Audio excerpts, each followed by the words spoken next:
I think deokdam has items. Oh, that's a pick onto Peter, but he gets the ult through. Big buffer. Oh, yeah. Doran is gonna be dead, but he's still a Scion. Knockup comes through from Owner. He will fall. Guma does not have enough damage here at this point, but he has carry on his back. Together, they can do everything. Guma flashes forward, clips it with the Q, and as the barrier up, Polymorph comes through. This bot lane duo can do absolutely nothing wrong. T1, they win a team fight with a 4,000 gold deficit. Okay, here we are in the draft. KT, obviously, they won the coin toss. They're on blue side. Yunara ban on blue side, quite interesting. Obviously Azir ban and Orianna ban, quite interesting. Yon ban, okay, nice, we don't prioritize the champion. Nico and Bard ban makes perfect sense, you expect that stuff to come through.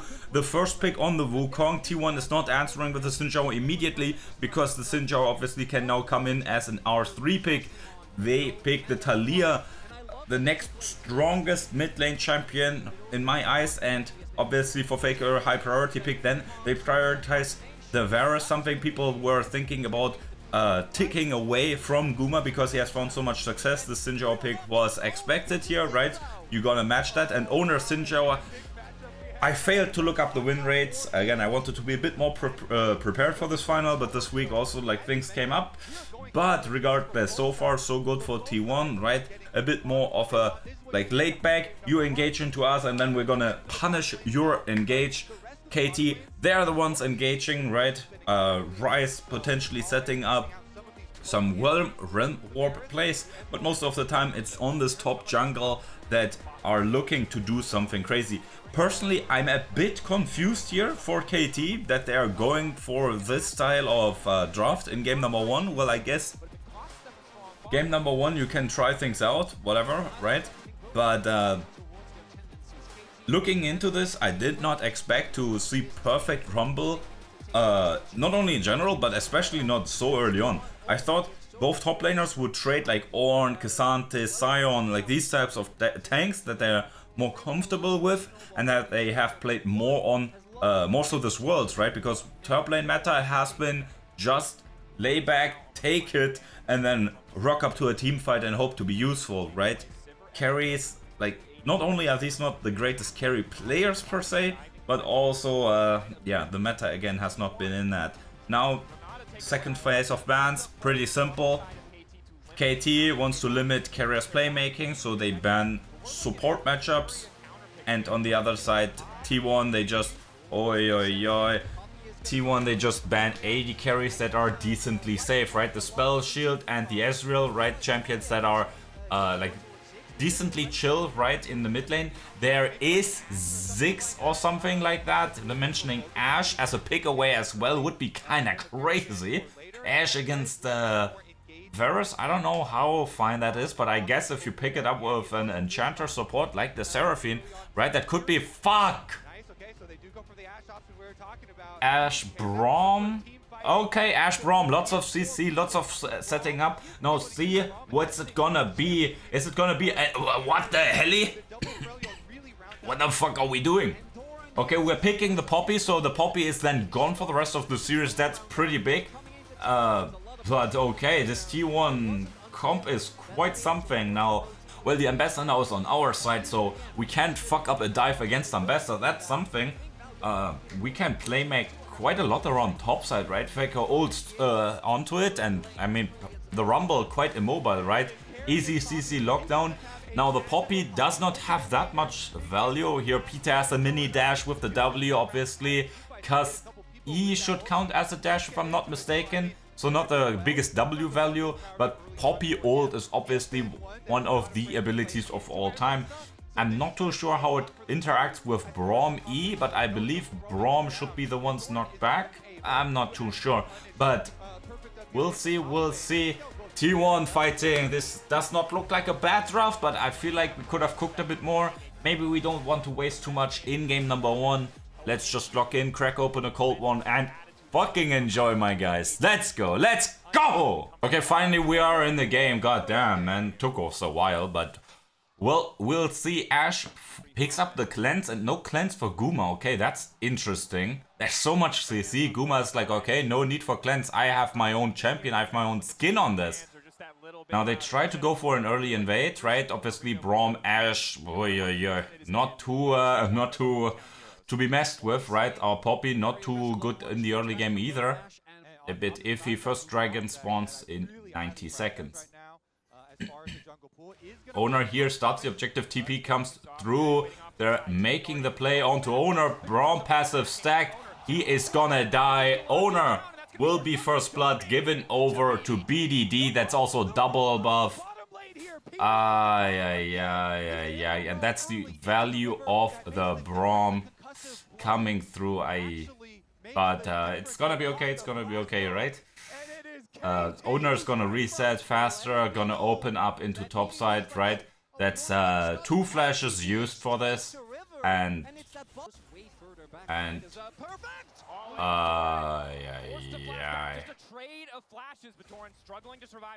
Carrier looking to somehow that doesn't connect. Of course, thank you, Riot Games. Nicely designed game. Yep, of course. Oh, of course not, right? Of course not.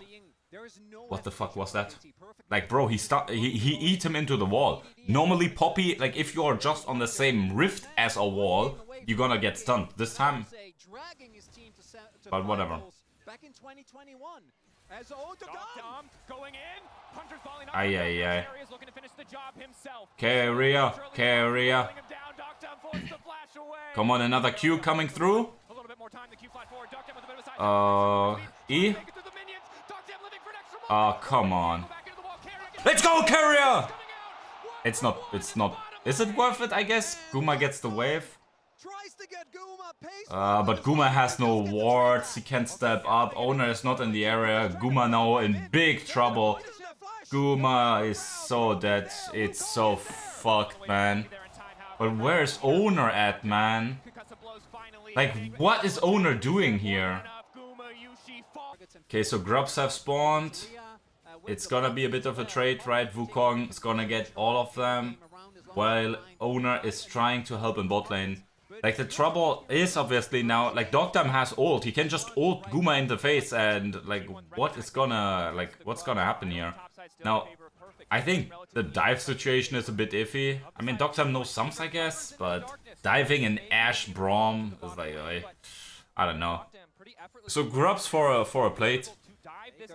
We're sticking around. Faker can roam over with the ult here. Peter has the flash though, so well, I guess W. Yeah. Okay, we get the flash. But yeah, Faker doesn't lose too much, right? So it's fine. So here we have the classic example, what T1 has done in a couple of their recent games, where we trade grubs for immediate gold, and then you're just gonna not be in a position to hit turrets, so it's gonna be okay, right? Because grubs, more so than like Herald or something, is an investment, right? You take it, you get like a bit of XP for your jungler or whatever. Faker, by the way, ice cold. What the fuck was that? Damn. But it's an investment, right? You take your time clearing this, you don't get a lot out of it. And then in the next couple of moments, you try to get, what's it called again? The turret damage, to get like plates, faster turret taking, and so on, right? Carrier looking for a gank. Doran ult, max range not working. What the fuck? Now let's see. I mean, Perfect has level 6, right? And there are other people. Oh, what are we doing, man? We fuck up the initial play and then we just click them anyway? What is that call? Okay, so second dragon spawns. Hextech and Chemtech now, so the chance for a good or bad dragon are decently up in the air. Now Faker a bit cut off, so you have to find a good angle with the ult. Their owner gets ulted. Realm Warp comes through. Carrier ult. Just nothing, I guess. And owner stunned again. Flashes come through on both sides, and T1 just has to disengage this. No no arrow steal from Guma. What happened to Carrier's ult? What the fuck? Doran, what the fuck? Doran, what the fuck?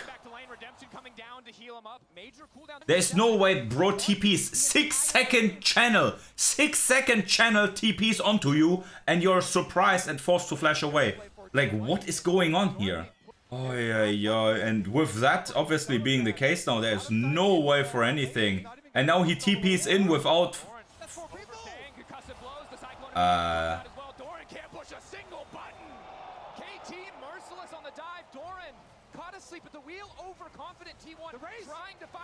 There's no way. There's no way, man. This is scripted against us. What the fuck? Check Doran PayPal. What the helly, man? But we'll see. We will have to see here. Next dragon spawns in 11 seconds. It seems deokdam slash is now up and ready.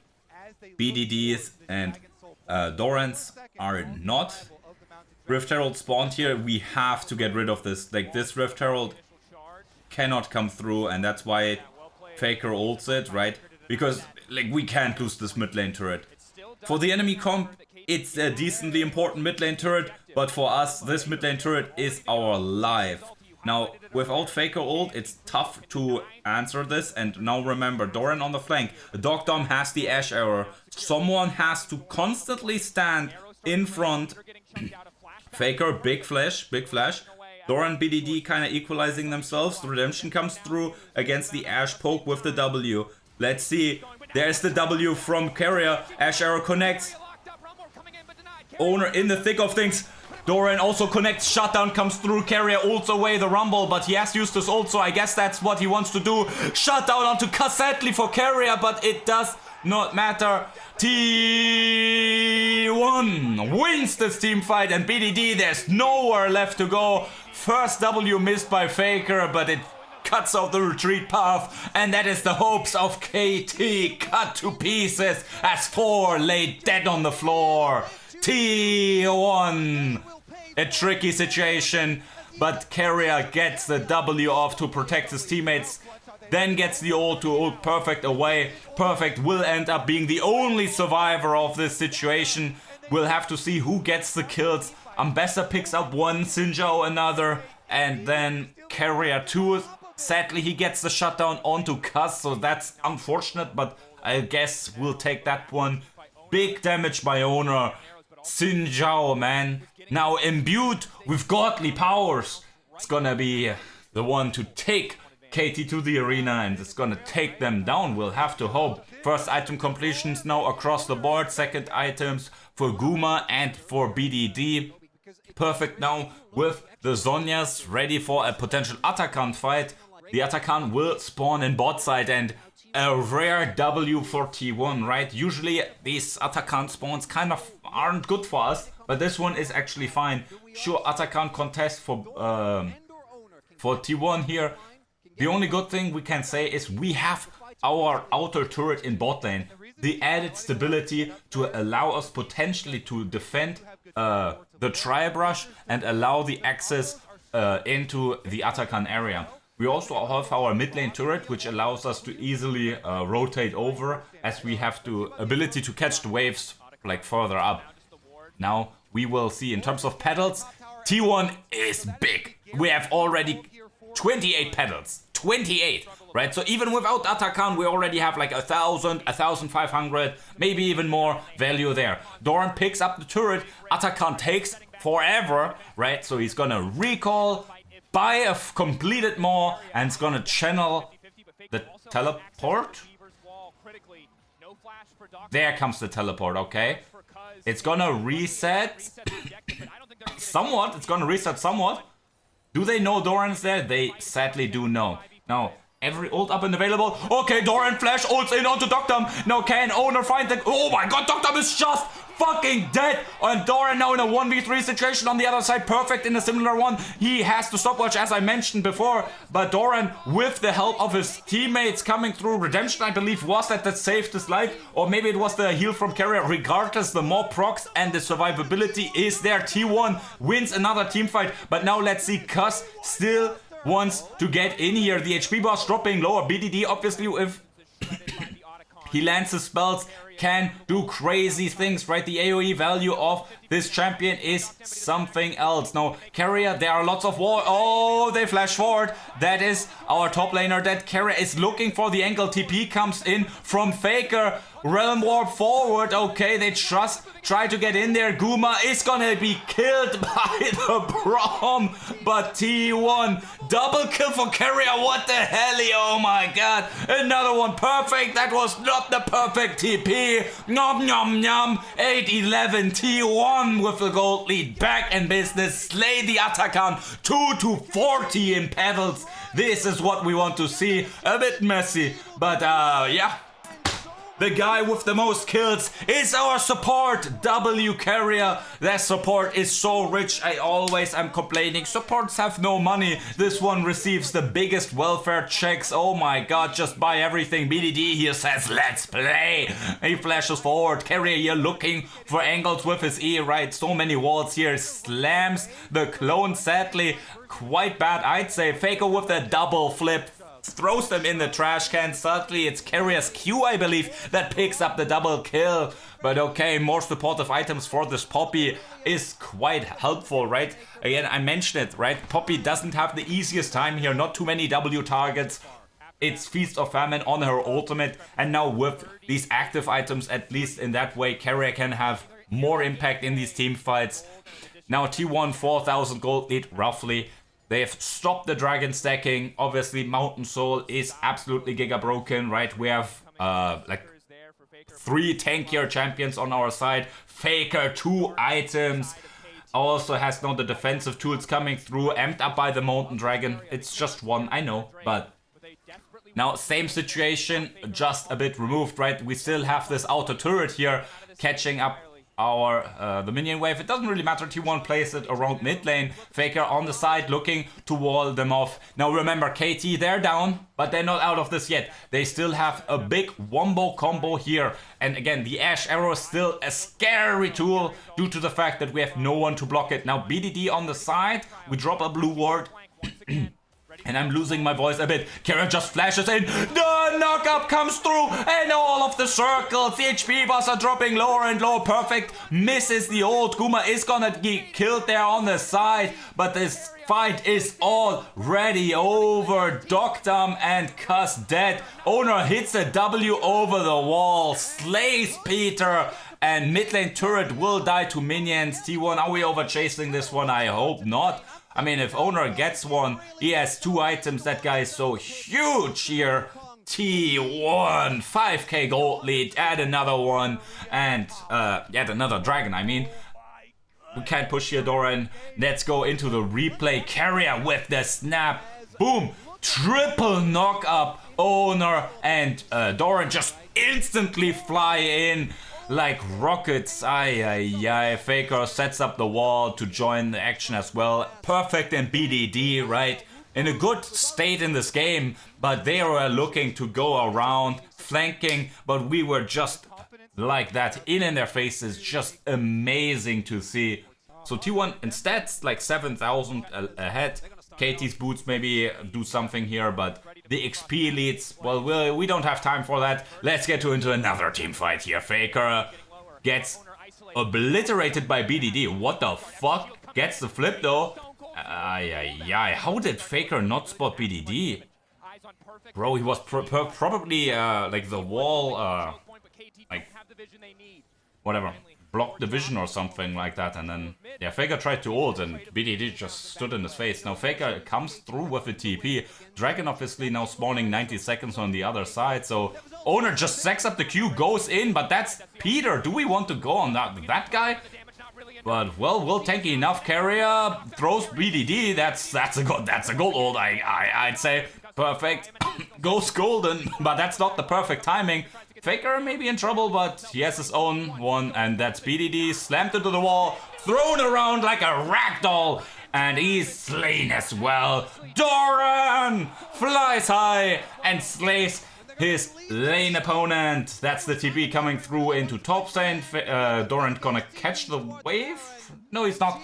We'll just deal with this. T1, man, the early game, sadly as expected, right? That's KT where they really shine, these map movements, and our champions, well, Actually, our champions aren't the big issue, but we had like a big few blunders in the early game. KT punished well, we'll have to say, right? We made the arrows, KT punished.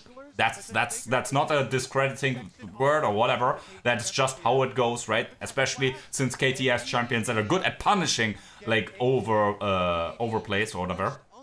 But regardless, after that, if the moment it came to the team fights, the moment our hands got to shine, like T1, the coordination, like these team fights are just something else, man. The confidence of these guys, Doran and Owner, just going in. Carrier also like flash E-ing, like ult flashing or whatever that is, like doing all kinds of crazy things. Now T1, we invested most of our vision in the earlier moments into the top side. Right now the Baron is ours, but sadly we can't use it too much to help with this one here.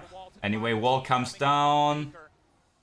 A bit blocked there by Peter. Owner on the flank gets engaged here. Just flash ults in. Redemption comes through. Owner's dropping lower and lower. But is it gonna matter? Faker and Guma can't join this fight. Faker just flashes forward. Cuzz flashes the W. Faker gets some good Qs in. And in terms of HP boss, it's something else. Guma there getting chunked by the dragon. Sadly, oh, can we stop it? Not, but perfect. It did not get into the realm warp, and that's another one slain. A bit of an interesting one here by T1, right? Owner on the flank gets collapsed upon, goes in, dies a bit too fast, right? But it's not gonna matter. That's the third mountain dragon for our composition. We're decently tanky. We see it once more. Owner goes in, tries to collapse onto BDD. The follow-up is decent, but look at this equalizer from the Rumble, right? Guma and Faker can't join. The walls block off. The equalizer blocks us off.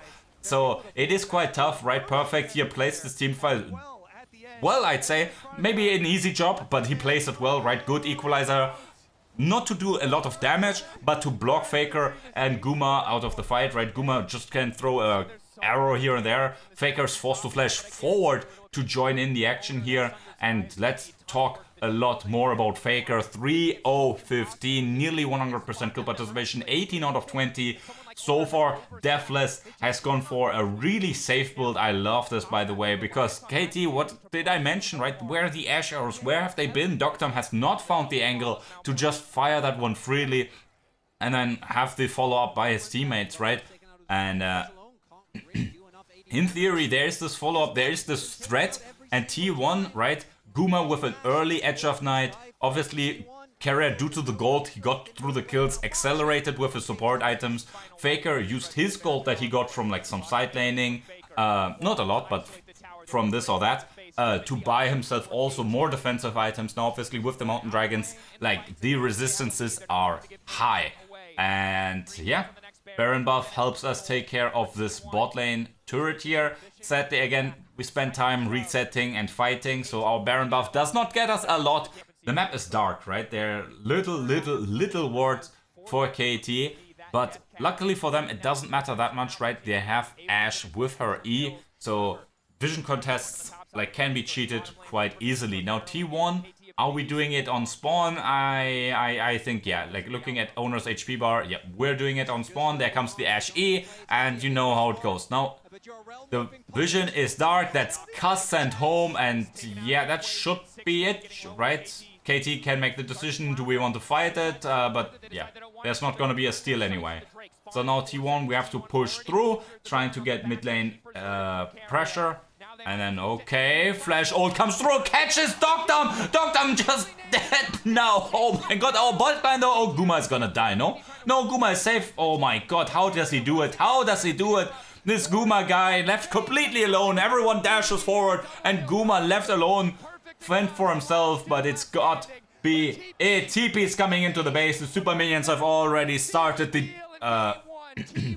the demolishment of their base. And yeah, game number 1, nothing to see after, I don't know, the early game, after the first 15 minutes, 16 minutes. Look at mid lane, man. Faker 3-0-19, Deathless game number 1, absolute masterclass. I think he missed only one W, and that was to cut off the retreat path of BDD. That guy's Talia is correct, but Carrier made this Poppy look like it was a absolute burner champion. Like, again, I mentioned it, little W value coming through right from the Poppy, but still made it happen. Like the engages with the E were crazy, and I mentioned the limited engage of T1 and especially how hard it can be against the Braum, against the Ashe slows, right? You get chunked, right? If your engage is not good enough, coordinated enough, you cook. But T1, man, like carrier flashes in, Owner and Doran, like as if they are like a hive mind following in at the same moment. Absolutely amazing how they played these fives. The confident in each other to make these happen, right? Or like, yeah, it's. I'm stunned. That was just something else. Cuzz and friends, man. Like, they're gonna get some flag, right? They got ahead and then they, like, fucked it up. But, like, we gotta be honest. T1 played these team fights absolutely amazing. Like, deokdam just got perma one-shot, man. T1, they hate AD carries. In game 2, again on red side, we're accustomed to this. Our jerseys are red, right? It's like, yeah, red side does not scare us anymore. I mean, again, I'm saying red side is better and fearless anyway. Maybe even in general, but whatever. Now, Nico is being picked away. Caitlyn is being banned away. Bard obviously gone. T1 is gonna ban the Yunara this time. They banned the Yone last game. Oh, okay, so Yone open now. We'll see. Obviously, Orianna and Azir are not gonna see the light of day. That would be, well, quite something to see that one come through, right? Let's see, what do they pair up with the Nico, right? Last time it was it Nico Caitlyn that they picked? I think it was, right? No, Cuzz, I mean, has played a bunch of Vi games in his long career, so that's something. We've picked our top side. Now, I think our support pick is gonna go to R3, but we'll see. We don't really have to pick it. We can also, on R3, right, if you think, if you make the call, your champion pool for support is large enough to deal with the Nico, or what you want to see what comes through, right? You want to be a bit more reserved. You can use this R3 pick now, pick mid lane, and then ban your mid lane counters in the second ban phase. Draft support R4, and then drop ADC R5. I'm not sure if I like this too much, because yeah, there are some things that you can be said about this. No, the Rek'Sai comes through, obviously a bit of a neutralizer against the Sion, but we'll have to see if Perfect can be a feisty Rek'Sai or if he's just gonna be a coward. Now there is the ADC ban, so obviously, pick up by the way, so obviously the same logic applies here in this case, right? You pick the ADC here now, right? It's not a match pick into the support, so now KT's gonna ban supports. T1, they're gonna ban either, they ban the Yone, which they forgot, or which they moved now. And then they're gonna ban potentially AD carries, right? That they don't want to face. Now, the 6th one is, like, yeah, sure, maybe for Doran, but it is also for the Galio skin. Okay, yeah, Faker gonna get the counter pick. That makes perfect sense, because sure, we don't know the enemy AD, right? But we have Lulu, Sivir, Sion, Jarvan. Like, damn, man. Like, we have a beefy frontline. Our engage is okay. We have lots of damage. We can protect Guma to a decent extent. They have a lot of threat, right? Perfect. Surprise! Attack, right? Cuzz all BDD, not BDD, the Rek'Sai, like flash tunnel or like flash unburrow, and then like ult from nowhere, right? Ezreal can easily proc the spell shield with his abilities, right? Oh, they picked the Mel! It's a pick away! Damn! That... No, Faker Victor or something? I mean, Victor against Mel is not too bad, right? You can't really, like, return, like, 2 strong abilities here, if I'm not mistaken. But, T1... I like Victor, honestly. Maybe it can help, right? Because you can get decently tanky with your items, and, like, you're just scaling.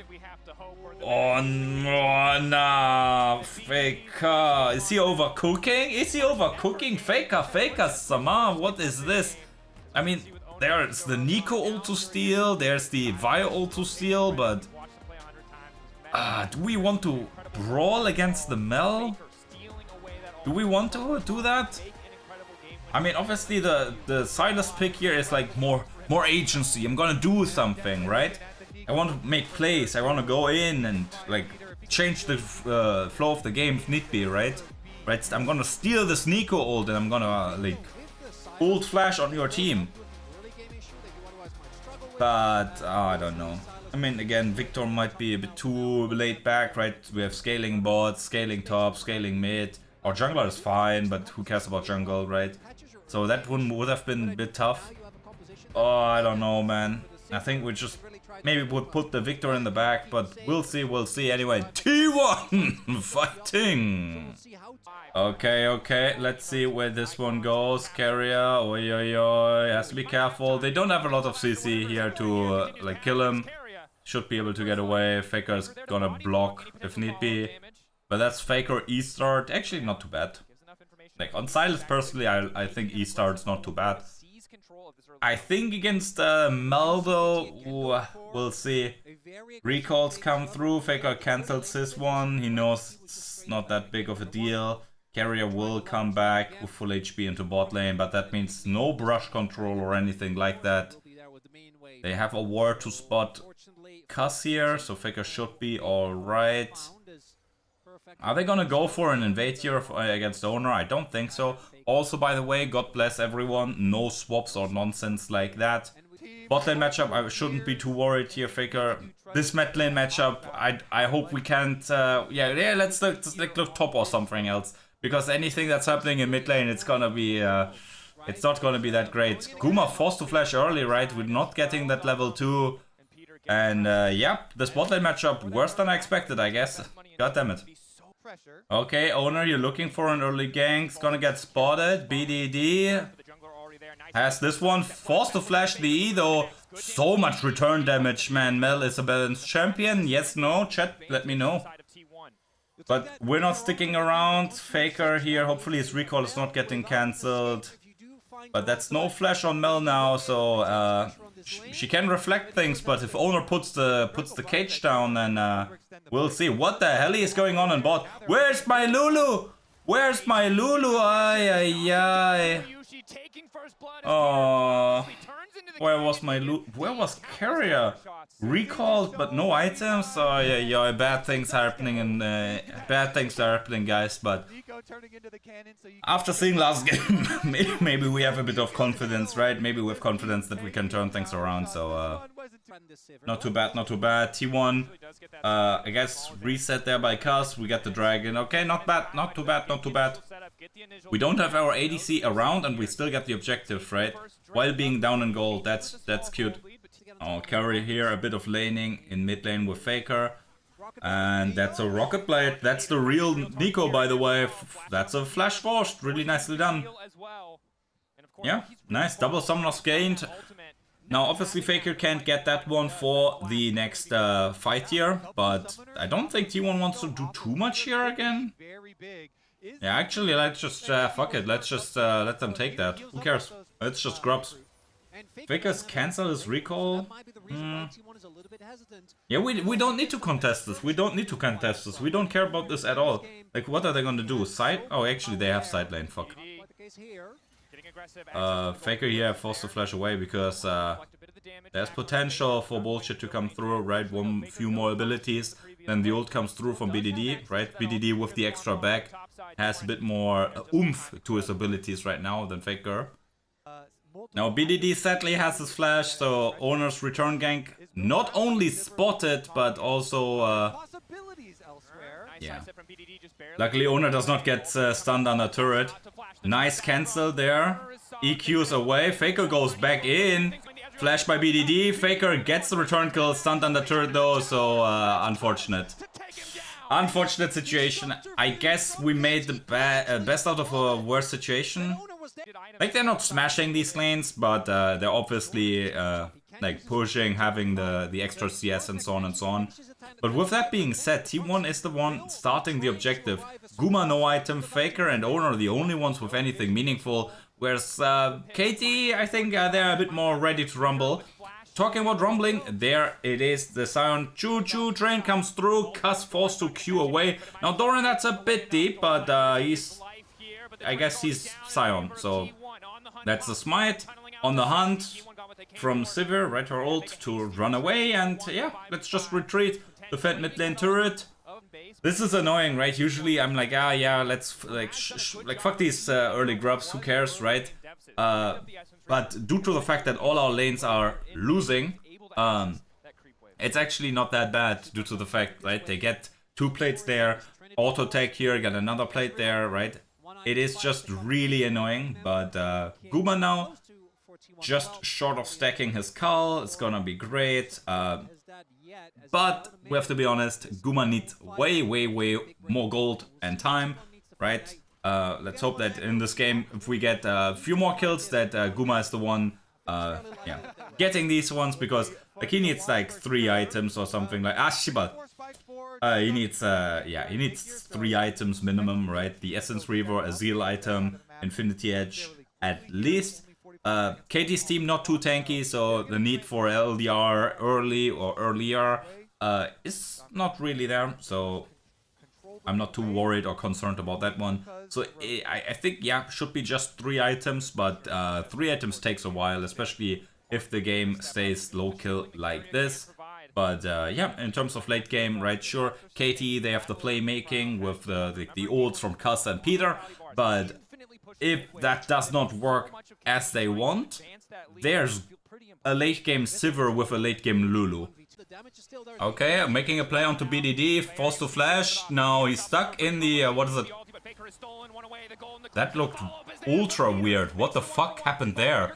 Faker stunned for 5 days. What the fuck? Riot Games, fix your game. Why did Faker... Huh? Faker stole the Mel ult, but either he didn't use it or it didn't want to work? What the hell was that? Again, a 2-for-1. Cuzz getting the kills. On the other side, oh yeah, that Demolish proc was crazy. Doran TP's over, wants to defend the turret, but that's just not happening. So yeah, T1 again, try something proactive onto BDD, and Cuzz is there to punish it. And now this...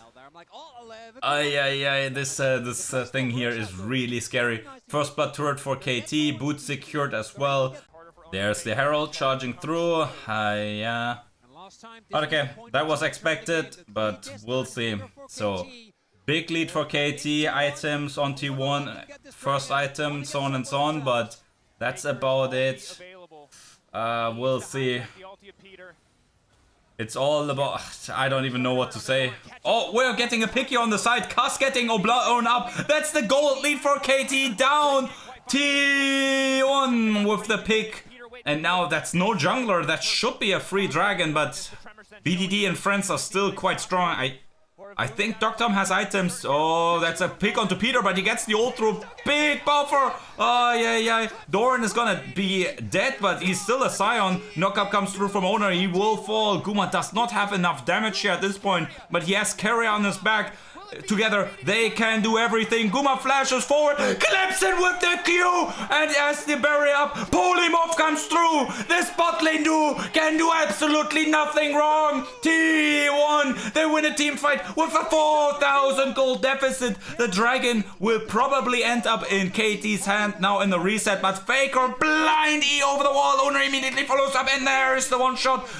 Cuzz, the entire gold lead, most of the gold lead on him. And now T1 5v4 used some cooldowns, that's worth mentioning. And again, they're down in gold. Peter gets the ult through, everyone jumps. BDD, great value, but so the Guma boomerangs are coming through, rotating triple kill though. Oh, yeah. That's not good.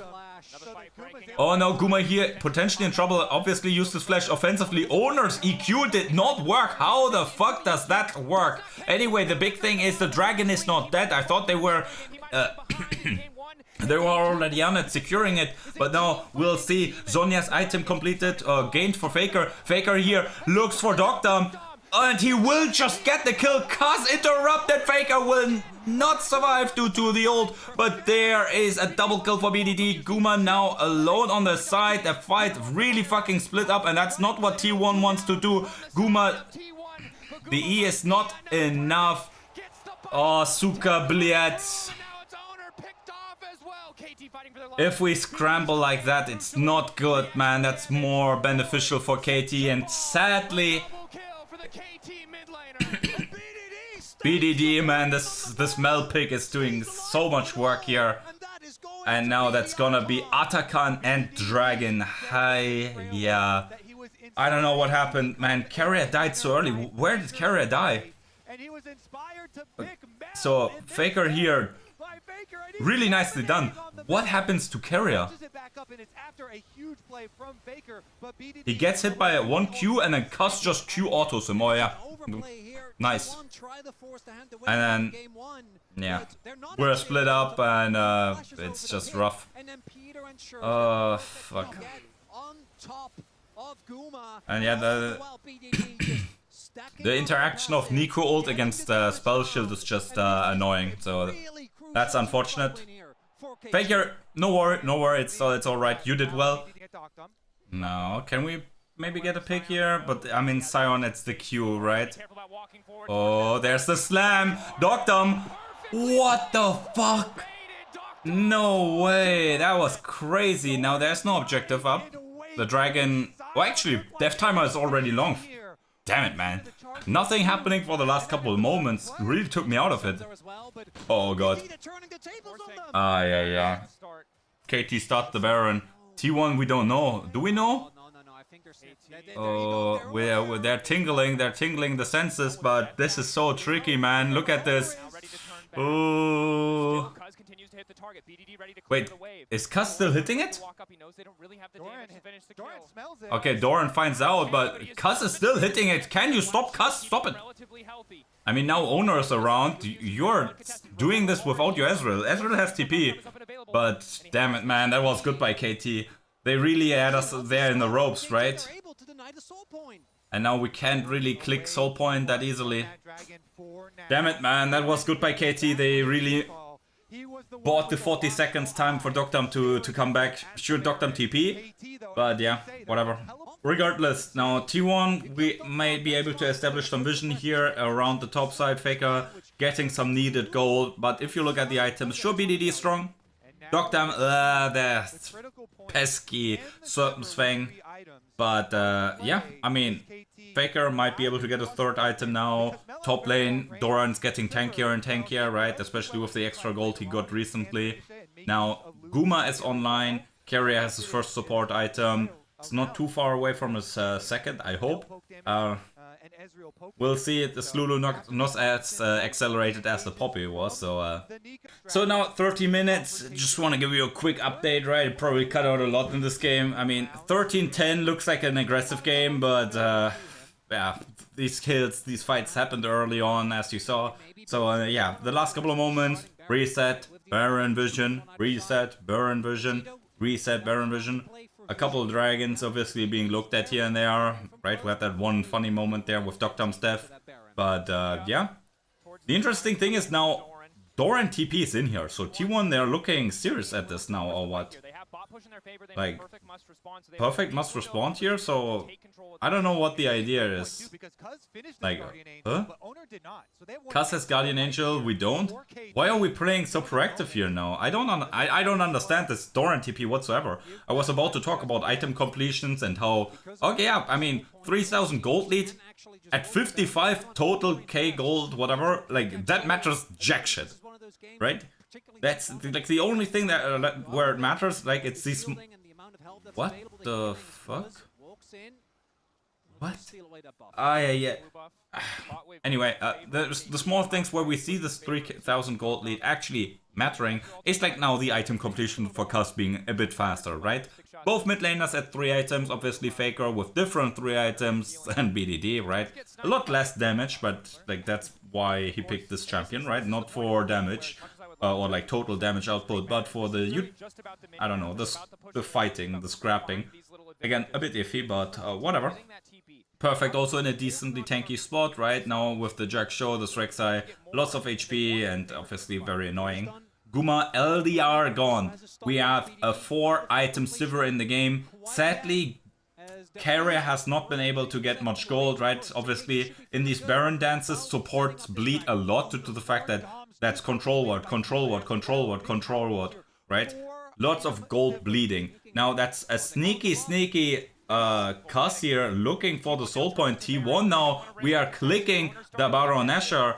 You better respond. You better respond. Faker has TP, so if he can join at any time, we'll see. Oh shit, man. Doran getting harassed so much. BDD has so much damage. And it's clean. Now, owner is low, right? So, we'll see. Ah, shit, man. Like, that's so annoying. BDD deokdam while we are in the pit is so bad. Oh, yeah. And now Faker here. Okay, steals that ult. That's, yeah, soul point gained just like that. T1 focused too much into one side. Faker moved away, so bot lane turret getting dwindled down. Obviously, nothing too big. Again, gold matters so very little now at this point in the game. Finally, Moonstone for Carrier. Carrier is now a functional support. Like, it's so scary, man. Scary? That's not the word I was looking for. It's so sad. That's what I was trying to say. Oh, Guma no spell shield. T1 here losing the game over a blue buff, or what is it? Faker forced to go golden. Can he find the flash over the wall? He's perfectly CC chained. On the other side, the Rek'Sai just tunnels away. Ay. There's the ult onto our friend Doran. CC'd for days. That's Carrier caught. Oh my god. What? How did that happen? Did he got hit by an E or what was that? Oh fuck, man. We scale the entire game. We get to the late game with Sivir Lulu and then we throw the game over a fucking blue buff? What the hell? I mean, Doran is trying to cook, right? They're getting Baron buff here. We're looking for something, obviously. Yeah, BDD, godlike, man. He got funneled this game so hard. Oh, no. Oh, no. Nah, there's nothing happening here. There's nothing happening here. Fuck. And we have good 80 wave clear with Guma. But enemy siege is also quite annoying, right? They have the Rek'Sai in the side lane. Yeah. But how the fuck did Carrier die there? Faker CC chained, right? Does not get close to the wall to E. Like, he's looking here, E to flash. But then he misclicks and gets CC'd and can't flash anymore. Right? He's now perfectly CC'd. There's no window. How did... What the fuck, right, games? But yeah. Yeah. Now Carrier here gets hit by the E and then dies. That is so fucking stupid. But yeah, that's really bad. We get caught for fucking blue buff. Faker does not get the flash over the wall. Carrier gets hit by the stray E. Yeah. That's just awful, man. That's just awful. I mean, we're holding up quite nicely, right? That's the advantage of Sivir. The poke is not landing too much, right? We have our shields coming through. We have some lifesteal here and there. Next Baron buff minion wave not being there quite yet. But they kind of got what they want, right? They push us in. No wards, no guaranteed in this area because we were stuck on our turrets for so long, right? Wards probably run out. We'll see Faker, how close is he to death cap? But regardless of death cap or not, Faker needs to lock in, right? This game so far not so good. Oh, wait here, Faker might find perfect. Never mind, this Rek'Sai is just annoying as fuck. Now we'll see, man. Can we fight T1? Come on, guys, hype them up. T1. It's now or never. Mega Blast Cone. Any flash cooldowns? No, everything up and available besides Faker's, what is it called? Zhonya's, I believe. Faker on the side here. They have the poke, so we need to initiate the fight here. Ult comes through. Peter with the counter engage. Faker's engaged into nothing. Guma is just getting obliterated. What the fuck was that? What the hell? Okay, I mean, what? What the fuck? What? How? What? Did you see that? They just obliterated Guma. Guma just got turbo one shot through flash, through carrier, ult, through everything. Now, can we make a last stand? BDD died, Peter died. Doran and friends. They don't have the Baron buff anymore. They have the soul, sadly. And I mean, they have super minions. Deokdam is here as well. Doran is not gonna die just yet. The minions have been cleared. Next super minions are coming though. They're trying to push, right? That's the annoying thing. Death timer, 9 seconds. The game is not over just yet, but our base is in shambles. New change to the League of Legends game is obviously our Nexus turrets are gonna respawn. Look at Guma. What the hell? I mean, they just click him. Like, they just click him. And that's the thing. T1, like, our bros are engaging deep onto BDD and they kill him. Nice. But, like, Sivers are everything. Like, that's the annoying part, right? They have poke, right? BDD, Deokdam, they poke us. So how do you counter poke? You either have better poke, longer range, whatever, or you go in. We went for the go in strategy here, right? That's the only thing we can do, right? We can't magically get more range, more poke. So we went in, that's like valid, but our team comp, irregardless of what KT has in this case, is like we want to stick together, one block, tanks in front, maybe going in a bit, and then Guma like doing the thing, right?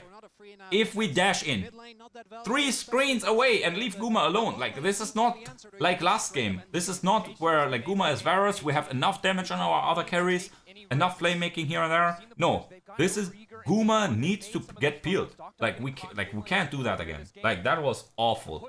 Like I would hope for this next fight. Hopefully we get a fight and we don't get picked off, right? Because we have no vision or some nonsense like that. What is Doran doing? What is Doran doing? Doran, no. Oh, God. What do you mean face plant? I'm face palming, not face planting. He just ulted randomly. And now that's Baron, and that's ugly as fuck. Owner should be able to get away here, right? But god damn it, man. Bot lane inhibitor coming back in 2 minutes. Awful. Yeah. Now they obviously have the grubs, and at this point the grubs are now like becoming annoying. Mid lane has respawned. Like Guma is full build, but like we have not gotten a team fight where Guma can play. We got one team fight, Guma was left alone, one shot, and now our friend Doran said after all this time and completely sent it. Now that's the change I mentioned a couple moments ago. Our inhibitor Nexus turret has respawned. There is Doran back in biz. And wave clear coming through. They go for a play. Where is Guma? Where is Guma? Guma is fighting. Guma is hitting. Guma is hitting. I don't care about anything else so long as my eyes are on Guma. I don't see anything else happening. Guma is getting attacked once more, but this time the shields are there. He is dead again. He is dead again. What the fuck? Faker's still alive, and Deokdam, I mean, he's there. Oh my god, Faker gets CC'd. Can we get another charge? Oh no, my god. It is ass. It is so ass. How the hell is Guma perma dead? How the fuck is that how this game goes?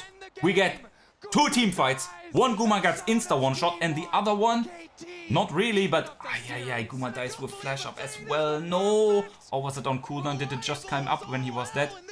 But anyway, KT, they have to do everything. They have to win the early game and then they have to also pounce us when we fuck up. God damn it, man, that's not how this game was supposed to go. We scale with the Sivir Lulu into the late game. We had 2 team fights. And then we fuck it up. We fuck it up. That's what we say. Like, whereas T1 game number 1, we pounce on Deokdam, we obliterate that guy. KT does the same in this one. And T1, we have nothing else besides that, right? Faker on the Silas. I think I have to say it, like an absolute horror of a pick. Like, what the fuck is the Silas doing? Like, for a moment in the draft, I was like, okay, yeah, maybe they can cook.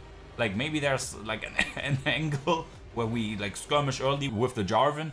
But honestly, that's just nonsense, right? Because all 3 lanes are getting pushed in. All our 3 lanes are behind or something, I guess. Okay, we come into the draft of game number 3. I want to talk about game number 2 a bit more. Because, like, what the fuck was this? The Silas pick. I had my doubts, then I kind of talked myself into it's not too bad. And then we saw the gameplay, it was awful. Faker obviously had that one moment which was a bit sus, but overall, what the fuck, this champion was awful. Just put the fucking Victor in the back next time, brother. Oi, oi, oi. Now, KT, they ban the Bard, they ban the mid laners, right, that you have to ban, kinda. And then Yunara comes through. Renekton blind pick for Doran. This looks not too convincing here to me. We just put the Renekton down. Like obviously the Mundo is a flex in theory, right? Can go into top or jungle. We'll see, man. We just pick support top. They pick support jungle. Now AD is coming through for deokdam, so a bit matched right now. Top laners are the target for T1, right? Maybe an Ornn ban coming through or something like that. What do we have against the Mundo, right? Yunara, obviously, she at this game, she can't go Kraken Slay. Kraken Slay, it's a lovely item, but looking at these two champions, no Kraken Slay. This is a Blade of the Rune King first build, and I also, so far, I'd say it's also a Runans. Now, Lilia ban, that's nice. Sorry, owner, but I don't want to see Lilia. Like, no, please, no. Zoe ban coming through. Yone also gone. We banned the Trundle, right? And the enemy team is picking these tanks. It's a bit unfortunate. We'll see. Now, what type of jungler owner's looking for, right? We have AD top. So, yeah, that's something. We have Rakan. He's not the tankiest, support. So, owner should look for a bruiser, right? Not something too aggressive, right? Faker has to go AP, but I think he's kind of chill with that, right? So what are they gonna reveal? They should pick AD now for KT, and then have BDD counter pick R5. That's what I mean, man. Red side is so good, like especially in Fearless now, like where Faker can't pick a easy champion, right? There are 6 mid lane bans, 4 picked already. Right, just, Cassandra, yeah, that OP champion coming through. I don't care, it says 8-18, I don't care. You know what that champion does. It doesn't matter if people lose on him, it's strong. No Faker, is it the Victor angle here? I mean, we need someone to spread the grievous wounds, so maybe that's that. We also need the DPS, assistance. Yunara is strong, but Yunara can't 1v9, especially not without a Lulu, right? No, without an enchanter. That's not good enough. Now, positively, the Braum is also gone. So that is quite something. Now, what it's gonna be for owner? We'll see. So far, KT so beefy. Oi, oi, oi! The Viego coming through! And the Syndra, the Syndra so good. Can obviously cancel the engages from Renekton, the dashes, right? And then Yunara, not too mobile. Faker, same situation. Oi, can set up, but in terms of damage, KT might be a bit tricky, right? But we'll see. This team looks mighty strong. Lots of beefy boys, lots of range. Okay. Let's see. Both teams looking to brawl. Scaling wise, well, we'll see. T1, do they have the damage against all the tanks? Yeah, we'll have to see. T1, man, with that game 2 choked, make this sadly a bit of a competitive series now. T1 fighting. Come on, guys. And yeah, we'll see. T1 now on blue side. Unfortunate situation. Again, though, great. No swaps, no nothing. Cuzz probably has played more than one, what is it called again? Mundo game, so not the same situation as with our friend owner. They drop a ward there, no wards though in the southern side of our jungle. We'll see where this one goes. Both junglers start on top, we'll path towards bot. We have to hope that we have the bot lane push coming through. So far so good, right? T1 competitive mid lane, pushing top and bot. Again, mid lane allowed to swing, right? If BDD hits the skill shots, top lane, we'll have to be careful, right? The moment Perfect gets a few levels, that champion turns into a Z tier hyper carry, mage, assassin, whatever else, right? And in bot lane, we'll have to hope, right? Deokdam gonna be like low power against the Yunara, right? For a while, right? In comparison, like the Yunara against the Corki in the early game is just really something else, because Yunara had like her strengths are just Corki's weaknesses, right? She is strong, like really fast, really early due to her cheap items and fast spikes. And Deokdam is gonna go for a tier, and then he's going for one of the most expensive items, maybe the expensive item, I don't know, in the game, right? The Trinity Force. Actually, it should be. No, whatever. So, like, Deokdam's power spike is so delayed versus, like, Guma's, right? Unless, obviously, something stupid happens, which, knock on wood, is not gonna happen. But, we'll see, we'll see. It's gonna be all okay, my friends. And yeah, Faker probably kicking himself, right? Like, this laning phase so far, so good. And yeah, last game he, I don't know if it is ego, right? Because the matchup is not even that great. But yeah, made the wrong call with the Silas pick. But yeah, I mean, in the end, it's hopefully gonna work out. T1 got this, man. We gotta trust. Doran picks up an early play, really nice. So far, so good. Again, this is just nice for Doran, right? A bit of a easy laning phase, just do like push the Kazant in. This is like familiar territory, push, have a decent time, don't troll, right? So far no level 6 for perfect. And then get some confidence, get some, I don't know, calm back into this. Because again, he wasn't the only guy with errors in the last one. Obviously a lot of things went wrong there, but overall, considering some of his mistakes, they looked like he had like some nerf issues. First time T1 has an early game gold lead, owner at the objective. Doran with the demolish in top lane, trying to do funny things. Guma uses his money that he has extra, right? Deokdam goes for the tier, Guma goes for the Cull. A known factor, Cull obviously also really good on Guma's champion here. Now it's a bit of a cute contest here, right? Nothing too big. Bdd looking for a scatter, there's the follow-up by Peter. Wait a moment, is that gonna be a bigger fight? Hey, that's not what we agreed on. Faker has very little mana, Bdd is looking for something. Maybe he has another E. Faker probably has to flash that one if it comes through. There's the scatter. Faker is not flashing it. What the fuck? Well, I guess he doesn't want to flash, right? It's not too bad of a thing. I don't know, man. Somehow Deokdam gets it. Brother gets bailed out on the Corki. Oh, Cuzz Bdd, man. Why is he not flashing it? Is the call, I don't want to lose flash for the rest of the laning phase?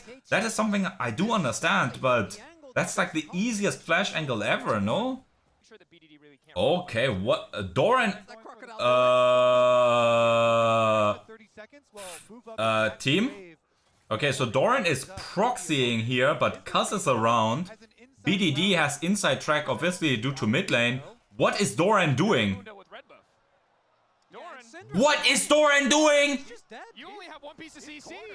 Yeah, that doesn't work on him. He's going where he pleases. Doran, I think this might not. Doran, go in. Die. Hello. Bdd is showing. Okay. Doran, I think. I mean, he's stalling. Barnott might be in the game. He's stalling. I mean, there are no portals or anything. I mean, this is not great. He gets smited. Fuck. So I guess Cuzz loses some time, right? He's really far from his jungle camps in that sense. And in the meantime, owner picks that up. Bdd doesn't lose anything, but doesn't gain anything. So it's not too bad, right? It obviously looks really bad, and I am sad to see some nonsense like that. He doesn't flash though, he doesn't do anything like that. He buys some time. We don't look at bot lane, we just don't. Don't stop. Hey, camera! Hey, put the camera somewhere else. But yeah, obviously in that sense it's quite tough. He got one proxy off, so he only lost one wave, which I guess bad enough. But yeah, whatever. But the second one, perfect. Oh, top laners versus junglers. Oh no! Thank you, Right Games. Thank you, Right Games. We appreciate this one. We appreciate this one. Oh yeah. That would be a dead owner. He has no flash. He just has ult, and that would not have been enough. Now the Thornmail for perfect. He also has the levels and so on and so on. But yeah, forced to flash.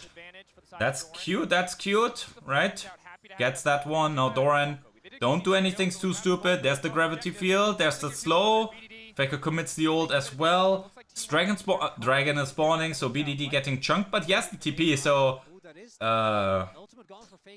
that's quite something. Now Owner is starting the objective. Cuzz has the heartsteel, no stacks though, so not too strong in that sense. But Owner does not have too much of anything. Can we help our friend Owner here? Use the ult there. BDD again looking for the angle to come through. Oh, thank God Peter fucks up. Oh my God. But can we play clean? Like, what are we doing, man? Now Guma on the side has little mana. Doran, though, has rotated over. Guma has used his ult. Yeah, this looks awful. Owner, oh my God, what was that? Owner, that was beautiful. Now Peter will die there as well.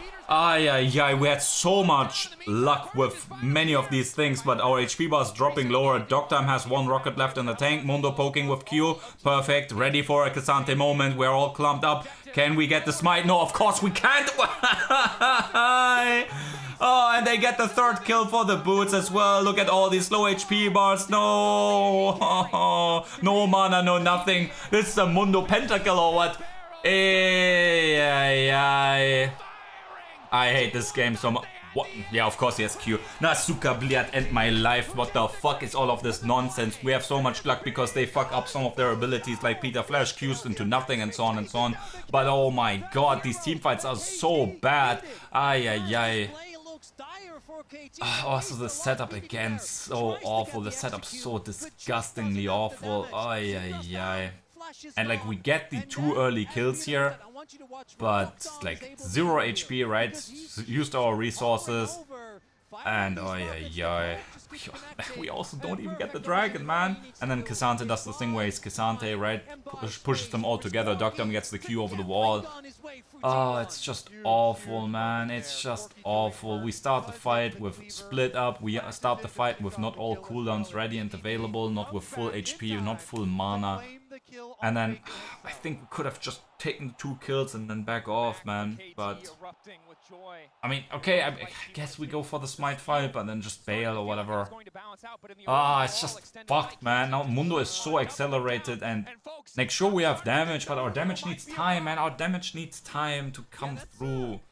It's not as bad as the Sivir. Oh, Guma goes for the Kraken Slayer. What the fuck is he doing, man? And again, tell me, how the fuck are we dealing with Mundo, by the way?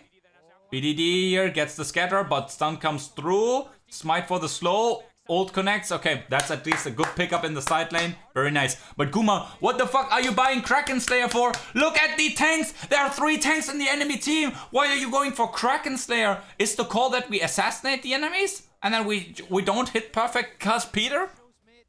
What the fuck is this Kraken Slayer build? Like, I looked at the components and I was like, yeah, that's Kraken Slayer. Yeah, obviously fine. But then I realized that Brady is actually doing that. I'm so lost on that one. Oh, shit, man. Our engage also not the greatest, right? We have to hope that Doran and Owner kind of suicide in. Carrier then can follow with his E and, like, ult.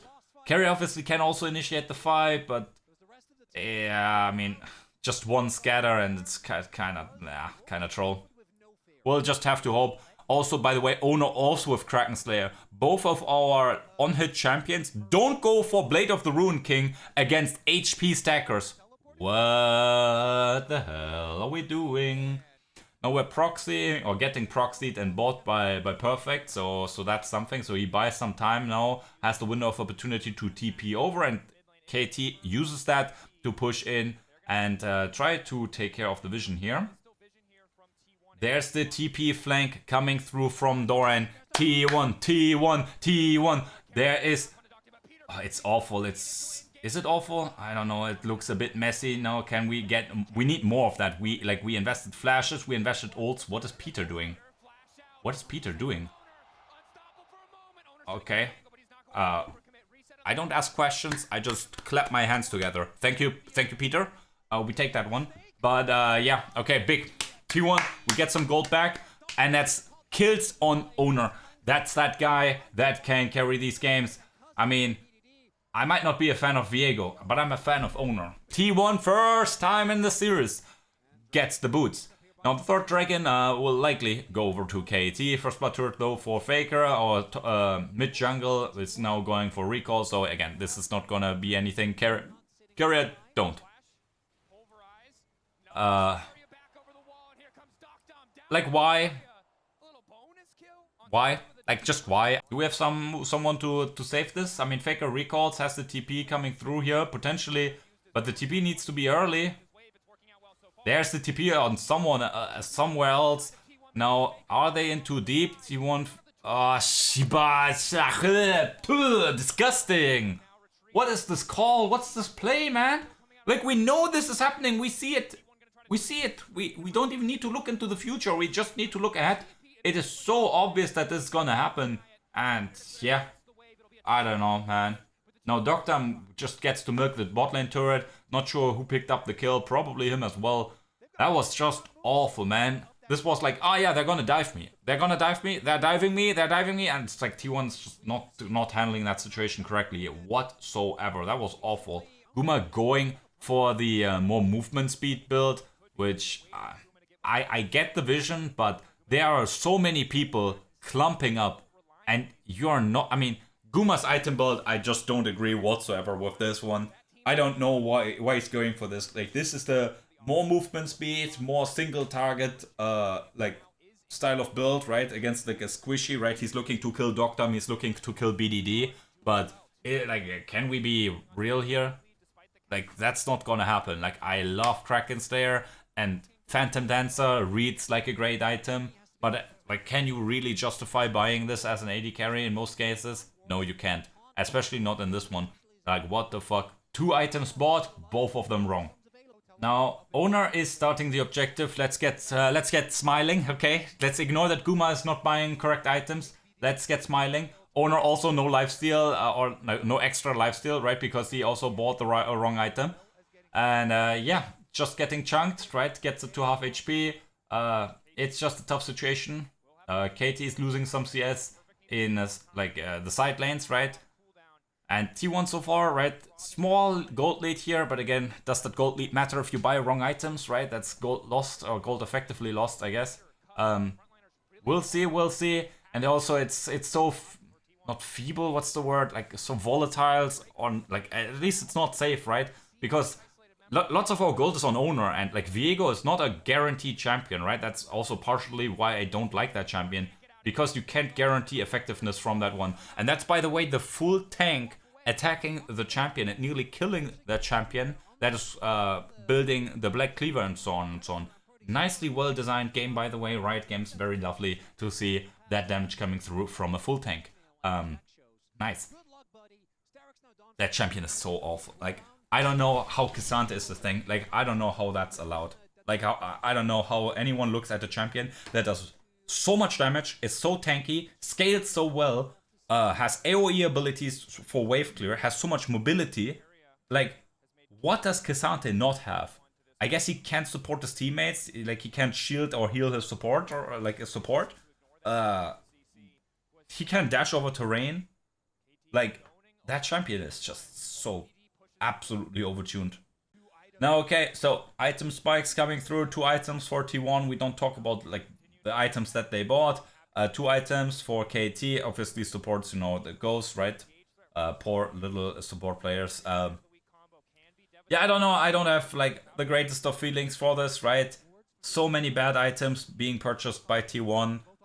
It's gonna be tricky. Now KT also have the vision advantage here, and obviously with BDD especially, they have like that pick potential. So we need to spot BDD, and then we might be able to find an angle. Now Perfect does not have ult, right? He traded that one with a Doran, but also, I mean, Doran's ult is lower cooldown, so that's something. Now T1 here, we wrestle back control. BDD no E, so that's the cooldown we are looking for.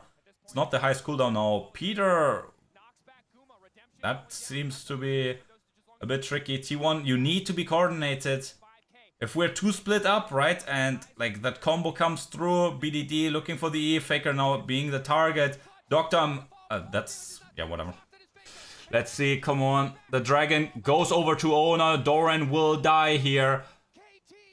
And that champion is, like, that is so stupid. That is so absolutely disgusting. And Guma, no. This K'Sante champion is not fucking real. This K'Sante champion is not real. And now they're gonna be push. Yeah, shut the fuck up. There is no way this K'Sante champion is real, man. There is no way that champion is real. Like, what the fuck? Like, what the fuck? Yeah. The thing happens that I was worried that it's gonna happen, right? We're here, we're there, and they're gonna pounce, right? BDD, Peter engage onto Faker.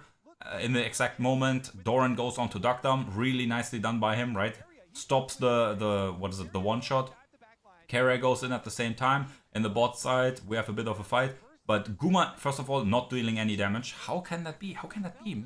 Maybe we check the items, right? I don't want to flame T1. I love that guy, these guys. I love the team, right? Otherwise, like, we wouldn't be here. But that's just inexcusable. Like, picking the wrong champions, okay, bad. But you have a time limit. You might, like, think something else, right? You might see something that, like, maybe isn't there. Okay, that's bad.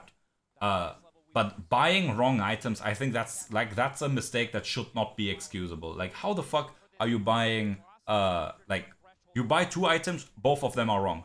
Like, how the hell is Owner going for LDR? Not LDR, Kraken Slayer. For Owner, I guess we can explain it even like a tiny bit more. Because Owner is, like, looking to dive in onto the backline. More so than Guma is, right? But even then, it's awful. So, I don't know, man. Just inexcusable, like... How the hell is Guma gonna deal any damage? Like, it's just something else, man. It's just something else. These teamfights have not been working out. Sure, like, if we look at the gold, it's not over yet. We have the boots. They have picked up the Atakan. They don't have, like, insane petals there. The dragons are, like, 2-2. The game is not over yet. But if I look at the potential scaling coming through, I just, like Doran's already outscaled. Like, K'Sante outscales Renekton at level 6. I mean, I guess worth, right? Mundo without Flash can't get into Baron Pit that easily. But now, look at this ugly situation here again. Yeah.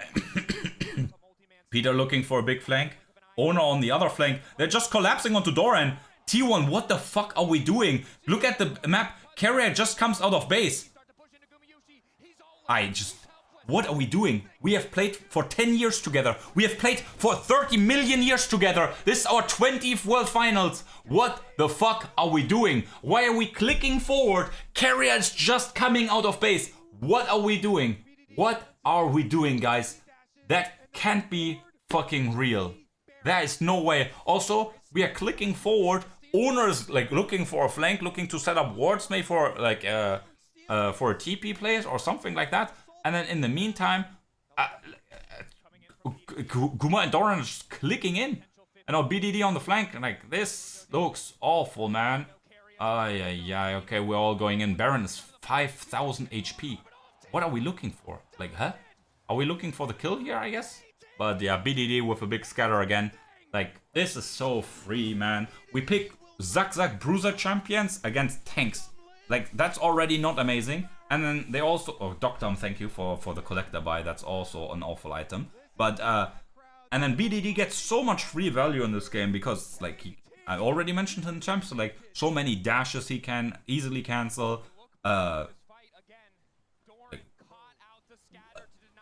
Okay, I didn't spot that one. Doran wanted to E over the wall, but that one got cancelled. But again, that just fits perfectly into what I was already saying. And then, yeah, Guma just gets clicked at. And, like, Yunara, I always say, she's, like, completely balanced. That champion is not overpowered. Like, you have 0 mobility, right? It's just not doing anything. And, yeah, that's Baron coming through. That is Dragon No coming through. And that's... Chemtech Dragons for tanks. Yeah. Awful situation. KT Siege also super strong, right? They have the tanks in the front that can just tank the damage, tank the turret, tank whatever. And then deokdam, right? Decently long range. Also has the rockets. BDD just threatening the pig with his E. And yeah, I mean, T1, what the fuck are we doing? We are the roster that has played for 10 years together, and like the uncoordination in like these team fights, especially we go from game number 1, blind trust, hive mind team fights, right? Dashing in at the same moment, picking the same targets, and then to game number 2, I just ult into the enemy team. Oh fuck, what's going on? Oh god, let's dash in and leave Guma alone. Into game 3, like, okay, I come from there, I come from here. I'm taking the elevator to the team fight. Oh, I'm still on the plane. Wait for me, right? Like, what the fuck? Actually, that's not even accurate, because that would mean that they communicate with each other, and the fuck that they're doing, they're not talking with each other. And again, it doesn't help that Guma has like terrible items. I can't let this go. I can't let this go. Not only because I love the champion and so on, but what the hell are we going for? Like, sure, he's still gonna do like some damage, right? It's not that Kraken Slayer does 0 damage or anything. Like, it's okay, right? But like, in contrast to what he could have had in his inventory, right? And that's like, even from draft, right? We B1 the Yunara, their immediate answer is picking tanks, really thick tanks. And what do? We then don't go for penetration. Like, now he has at least some, right? He bought the Last Whisper item there, Mortal Reminder. Sadly, we don't get objective bounties. I guess we're not cool like that. And yeah, I mean, Guma now has farmed a while and so on. He will do obviously damage over time, but like, this could have been so much better, right? Like, if Guma had better items, like the team fights could have been a bit easier. Maybe he gets a kill more there. It's not gonna change too much, right? The team fights were just that bad that the damage difference would probably not have mattered, but... Oh, wait. TP comes through, but how? There's no way we have a play. Oh, double TP comes through onto perfect. I guess Baron is spawning in a minute. Okay. We forgot we're making a play onto K'Sante. Now we are approaching this, maybe not in the best light. Faker gets some value there. deokdam chunked. Any flashes, anything used like that. Kate. Okay, Doran goes in, gets the flash onto BDD. That's the instant one shot! Oh no! But can we get deokdam? Doran is on him, gets another stun. Force the flash out. Oh, yeah. Oh, guys! Oh, push that fucking Mundo. No! Faker with a double kill. Can we peel this? Oh, yeah. No. What the fuck is this champion? No, they're gonna make the TikTok edits on our team. No. But hey, T1, we get the fight. We get something here. But too many cooldowns used. Our flashes are all gone, and they're gonna get soul, man. Oh, yeah. Like, we would have gotten the kill there. Like, after I just talked about it, right? I mean, amazing here. Just beautiful, right? Owner just gets one shot through the fucking, what is that? Not death stance, that other defensive item. And all of that, your Faker flashes forward. What? Gets all the gold in the world. Really nice for him. But that's now soul for Mundo. Ay. But like, this fight, by the way, again, that's what I was trying to get at. In the previous fights, the fights were this bad. Guma's items probably didn't matter, right? Having what's it called? The Blade of the Ruined King and the Runans probably would not have made a big difference in the previous fights. In this one, though, I think we would just ace them, get the Baron, get the soul, get whatever, and just win the game. I think with proper items, Guma kills them all there. No, I am pretty sure. But well, that's neither here nor there. I guess we have to deal with the situation at hand. Guma also not at the Infinity Edge yet. deokdam though has it. Faker with the big cash in last team fight, now at 3 items as well. So Baron has spawned, my friends. Items are, like, I guess even, right? Gold lead small at this point, doesn't really matter. No defensive items or anything big like that. Cuzz still immortal, Guma still bad items. You know how it goes. The objective getting lower and lower. Owner, no flashes, no nothing. Do we need flashes more than our opponents? I think we do, right?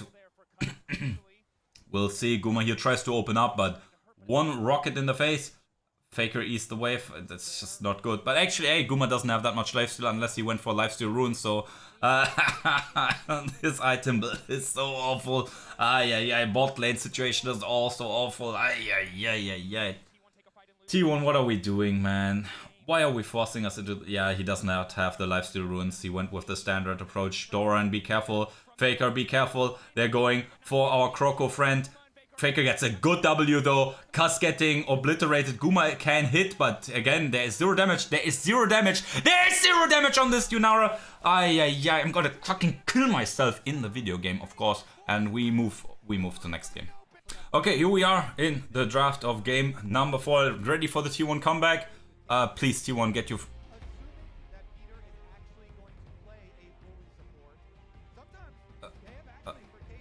What is this?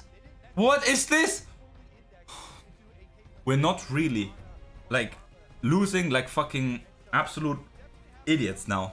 There is no way. There is no way we get, like, we do all of this, historic run, this, that, beat the LPL, like, do all of that, to then fucking play like this?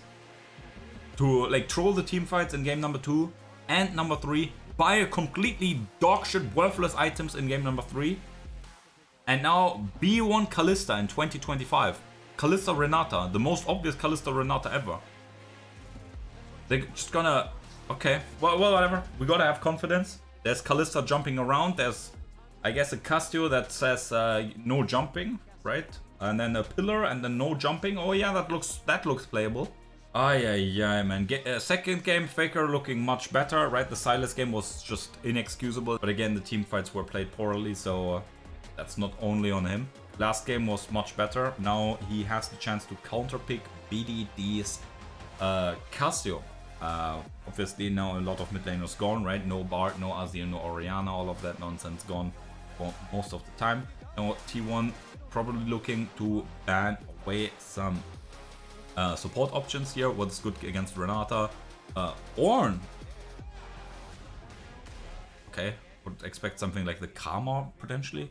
But okay, on the other side, again, no Faker Galio coming through. I mean, Galio against Castio, not the greatest, but that's obviously the connection with the Nocturne, right? Yorick, no! Okay, that's an easy Karma lock-in now, no? Do something like that, right? Just big wave clear, big poke back. Or Nautilus also off. Like, why are we banning supports? Blitzcrank? I guess Blitzcrank counters Renata, I guess. Tamkench, I guess, protects from the Nocturne combo that T1 is cooking. But okay, that's the one we lose lane gracefully, or like somewhat okay-ish, I guess. And then we gotta play later on against your one-shot team comp that you try to cook. But yeah, I mean the Gragas here obviously would go really hard, right? Gragas would be great. Anivia, no. Faker Anivia in the deciding game at Worlds. Coco. The bird comes through. Oi. I mean, Anivia is, I think, 1-2 at Worlds. Not too sure. Faker Anivia, Chovy Anivia has not worked. I think only Caps Anivia has worked. Doran Gragas, that's an all-time classic. Now we'll see what's it gonna be. What's the answer against the Gragas? Now, T1's composition, Mordekaiser? Well, I guess Mordekaiser counters, what's it called, the Nocturne, right? Nocturne goes in, Mordekaiser just eats them, and then, yeah, GG. KT's come looking mighty strong, right? They have the pillar, the, what is it called, the miasma on the ground to, like, deal with, like, people coming at them. And T1, what is this like, man? Yeah, sure, top lane should be okay, right? Gragas really strong laner in most cases. Nocturne, like, power farming, but, like, we can't really do too much on top lane, I feel like. Well, maybe if Doran plays well, we can. The Anivia is just, I mean, I guess it's somewhat similar to Castio, right? Both champions need a lot of time and resources to get into the game. But I feel like at least Castio does damage, whereas Anivia, that champion, does not do any damage. Now, I guess the goal is we play around Nocturne, right? Nocturne, like, get owner fed and then hope he can play. because like Faker is gonna need a long time, and yeah. Anyway, gotta have confidence, lock in, T1 fighting. Okay, they're looking for some cheese here. I don't like cheese, so it's a good day. What are we doing? Oh no. Oh no. You have to be terrified now because Cuzz is going to start to take over in the jungle. It is so awful, man. What is this pick ban though? Like first pick Kalista? Like Kalista OP or what? Okay guys, come on. Like this bot lane has to slap. Like Carrier and Guma, you gotta lock in. You gotta lock in, you gotta perform on your A game. KT is not even doing like out of this world style things. Like obviously they do the KT things, which they have been doing this tournament, right? Where they have really good team play and like really good like team follow up, right? So that's something that T1 did well in the first game, right? I mean exceptionally well in the team fights, right? And KT has done that for the most part, where like they really like call this call, right? And that has worked out really well with them being straightforward and like getting picks and so on and so on. And then again, their map play has been good. But T1, I have to say, has been like their own worst enemy in this one. Like it just has. Like the way they have approached these team fights, leaving the Sivir alone, buying wrong items, like getting called one by one against, like, I mean, it's not... Okay. Carrier checks reaction time from deokdam. What else was I about to say? Yeah, getting picked off. Like, it's not like the enemy team has a lot of pick last game. Like, the only like really pick CC tool they had was the Syndra E. And that's it. And like still they caught us again and again. Yeah, Faker getting tagged again. There's the miasma. Pillar luckily does not work. Flash comes through. There's the egg. Are they gonna flash for the egg? Peter's also here. Oh, yeah. Anivia is awful, man. And shut the fuck up, these casters, man. Oh, yeah. Whatever. This Anivia champion is just something else. Anyway, no flash BDD, so next time maybe we can make a proactive play, right? We put the wall down. Anyway, T1 trying to contest. I mean, I guess the objective is not dead yet.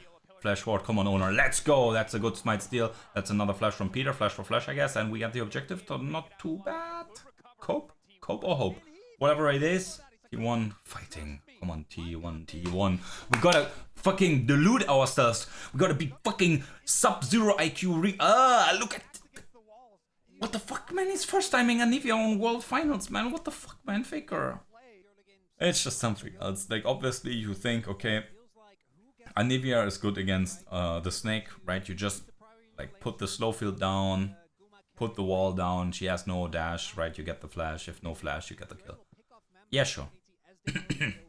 Trundle doesn't have a flash. Mordecai doesn't have a flash.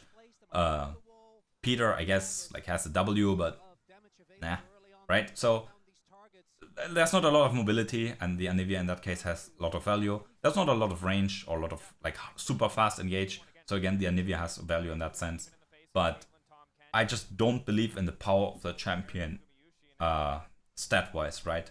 I just don't think that champion does real damage. I just don't think that champion does anything in that sense. And your kit can be cool and all, right? But you need to have the numbers right. That's, for example, why Ashe or Kalista, right? Their numbers aren't always that amazing. Their kits are overloaded, right? They do a lot. But they don't do enough damage in most cases, and that's why we don't see them all that often, right? Kalista, obviously, this year coming a bit back into popularity with more Kalista, Renata lanes. We have another Dragon Skirmish coming on, T1 again. Obviously have a small little lead, and the champions are in a good spot right now. No first items just yet, but we turn for the fight. The light goes out, get the wall, but it's not thick enough. That's a couple of cooldowns used by T1. TP comes through from the Mordekaiser. Hostile takeover is kind of decent. Faker stun does not do too much. It's Anivia anyway. And wow, they're playing kind of feisty here. Cuzz pops the ult. T1, oh, Faker got ulted by the Mordekaiser. Has the W though. Big ult by BDD. No. Why, always us? Why always us? And deokdam gets the kill, shut down onto our friends again. What? Okay, that should not be allowed by Peter. Thank you, Peter, sending one back, but no, man. Oh, BDD, what the fuck? Why are you playing this good now? Why couldn't you have done that, I don't know, a couple years ago? So a couple flashes down, or most flashes down. T1 didn't lose too much, right? Just their gold lead kind of gone. And like deokdam now 2 kills. Yeah, that's just how it goes, right? You play the lane well as Kalista, as these like snowball champions, and then the enemy AD just picks up 1 or 2 kills in a team fight. And yeah, your lead, like the first 13 minutes, 10 minutes, whatever, where you did all of that to get at. And yeah, well, that's gone now. Great. Regardless, at least Faker is still in an okay spot. Top lane doesn't seem like it's over just yet. We don't speak about jungle, and yeah, we just continue to be hopeful, right? We pick up the second dragon. Ocean Soul, sadly, not that amazing, right? Like, we pick a comp, we invest into the dragons, and we get Ocean Soul. Okay, so Herald is spawning, and we always do the dance, right? And again, this time, as always, the mid lane turrets are so crucial. Luckily for both teams, they're decently healthy, so the Herald will probably not be an instant turret. They're trying to make a play onto Guma, who doesn't have flash, but luckily gets the jump through. BDD not there with the miasma, so we are lucky in that sense.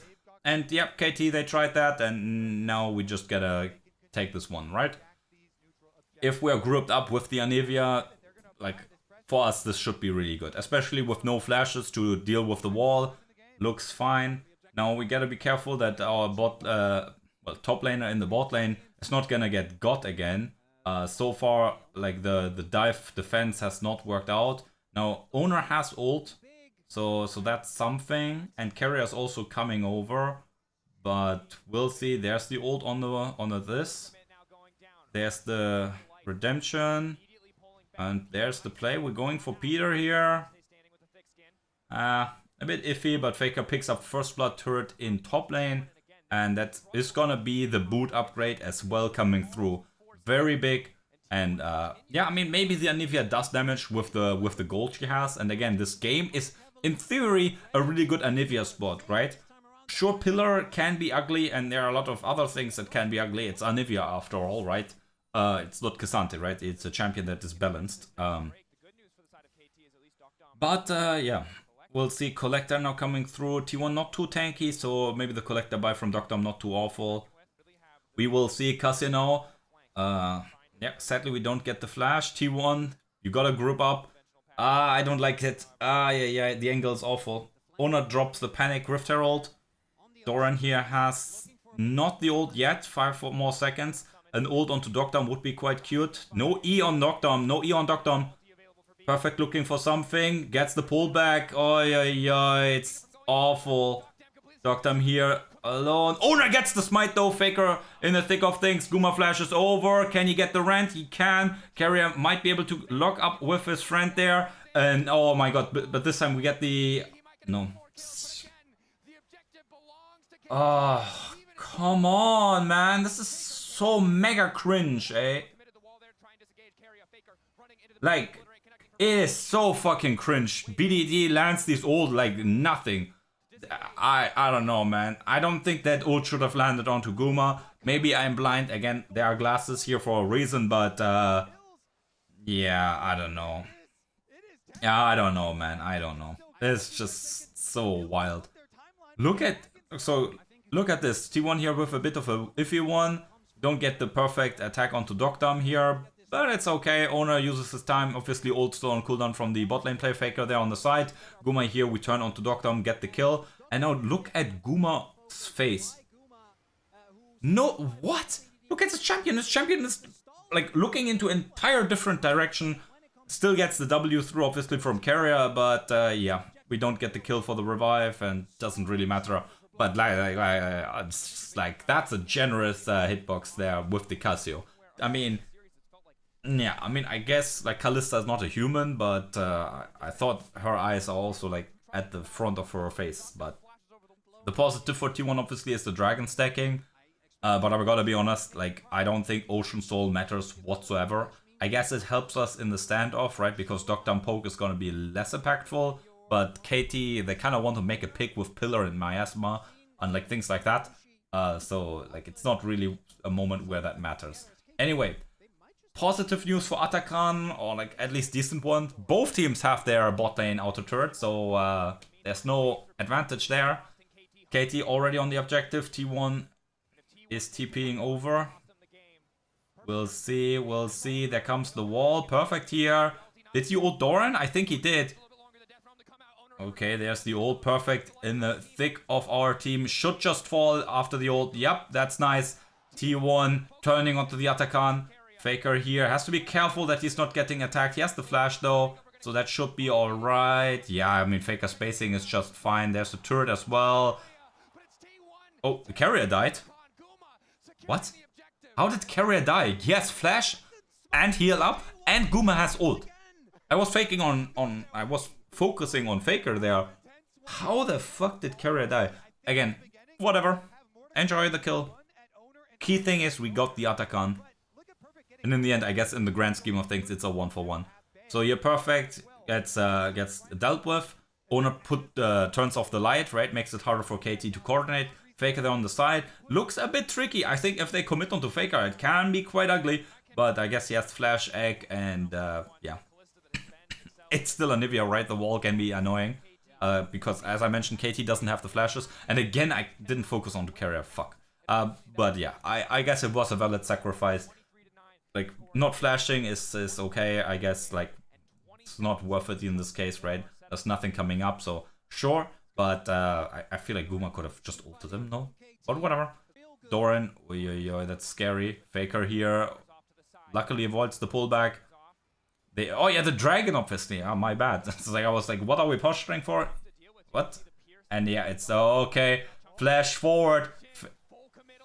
Yeah. Faker again in the ult, or who is ulted? Or is no one ulted? No one is ulted. There's the ult from Doran splitting up the situation. Oh, Faker with the double stun. Ay. Like, that's what we're getting excited for, the Anivia highlights. But Faker now gonna come out again next to perfect. Yeah, that's tricky. Now Faker, like, out of mana, out of resources, has to recall and channel the back.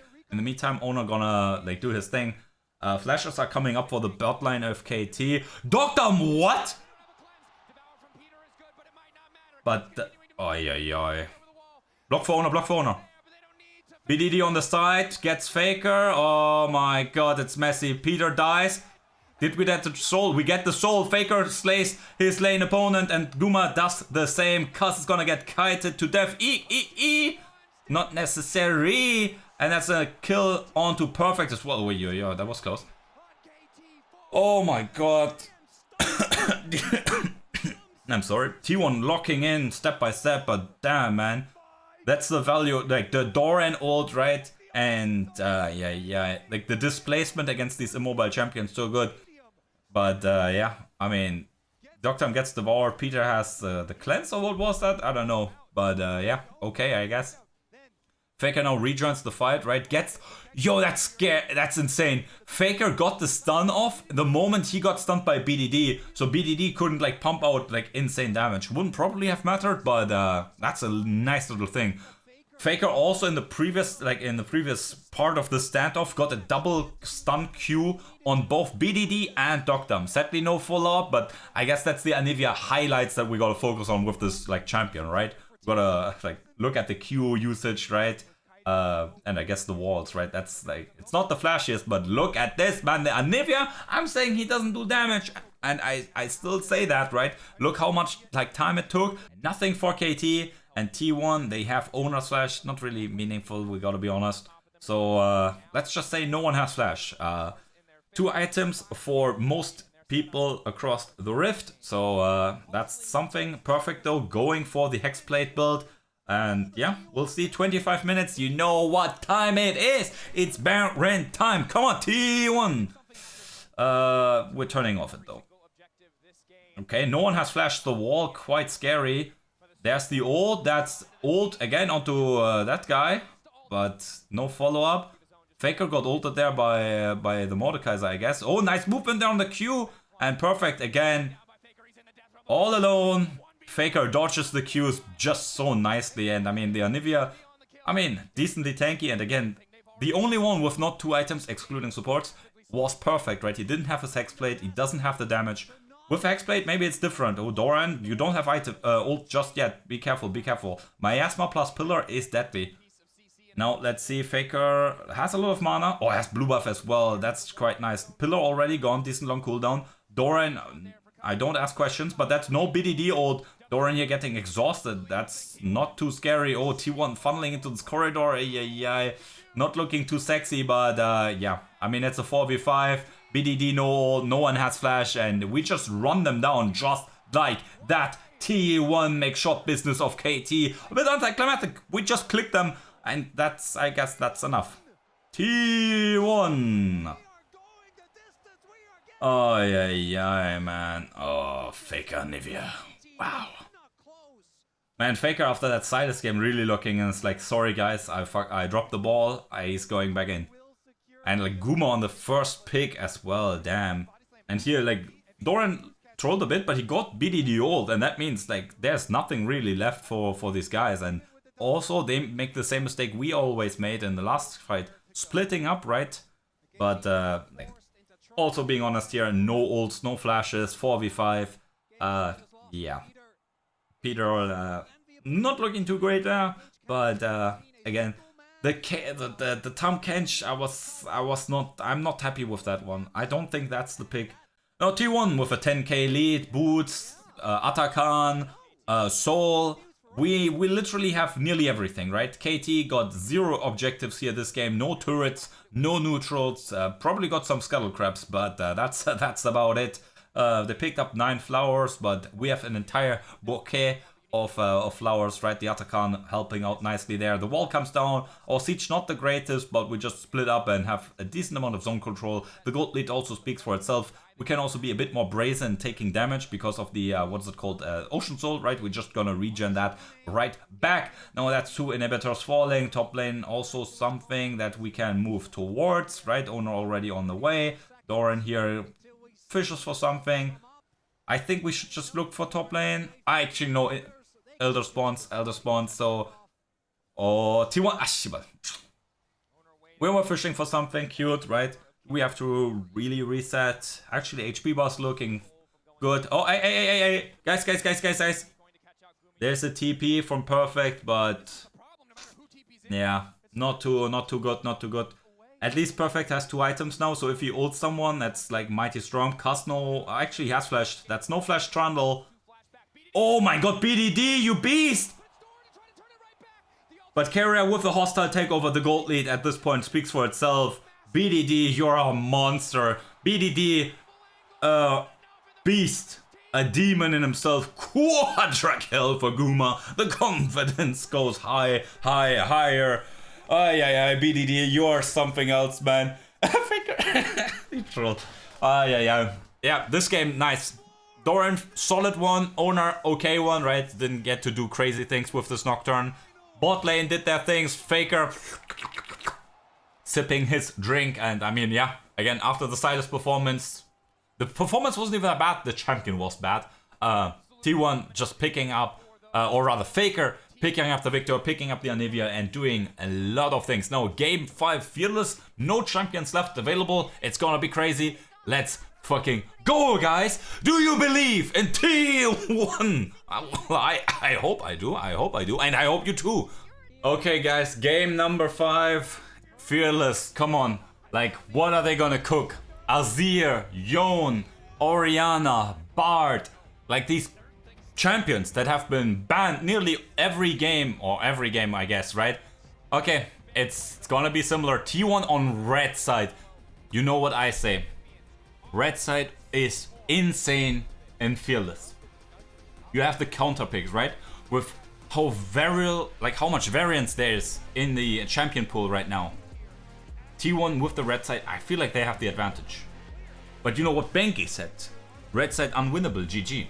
So, gotta see if T1 can channel that game 1 energy, right? Game 1, we won on red side.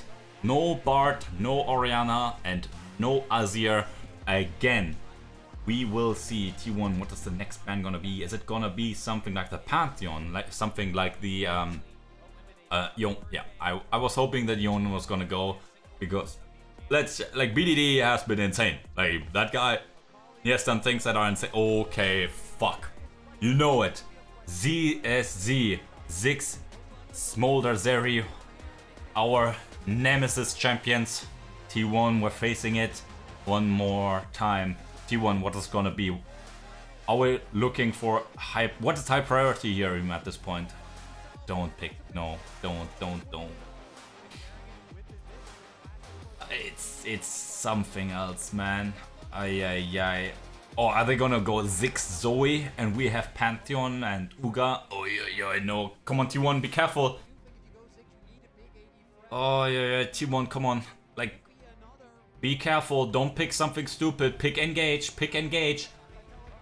Oh, the crowd goes wild, man. I turned the audio down because I'm getting tilted, but okay, Faker Galio game 5. Oh my god. LPLK is already having flashback, not only from season 7, but last year, game 5. Faker's Galio.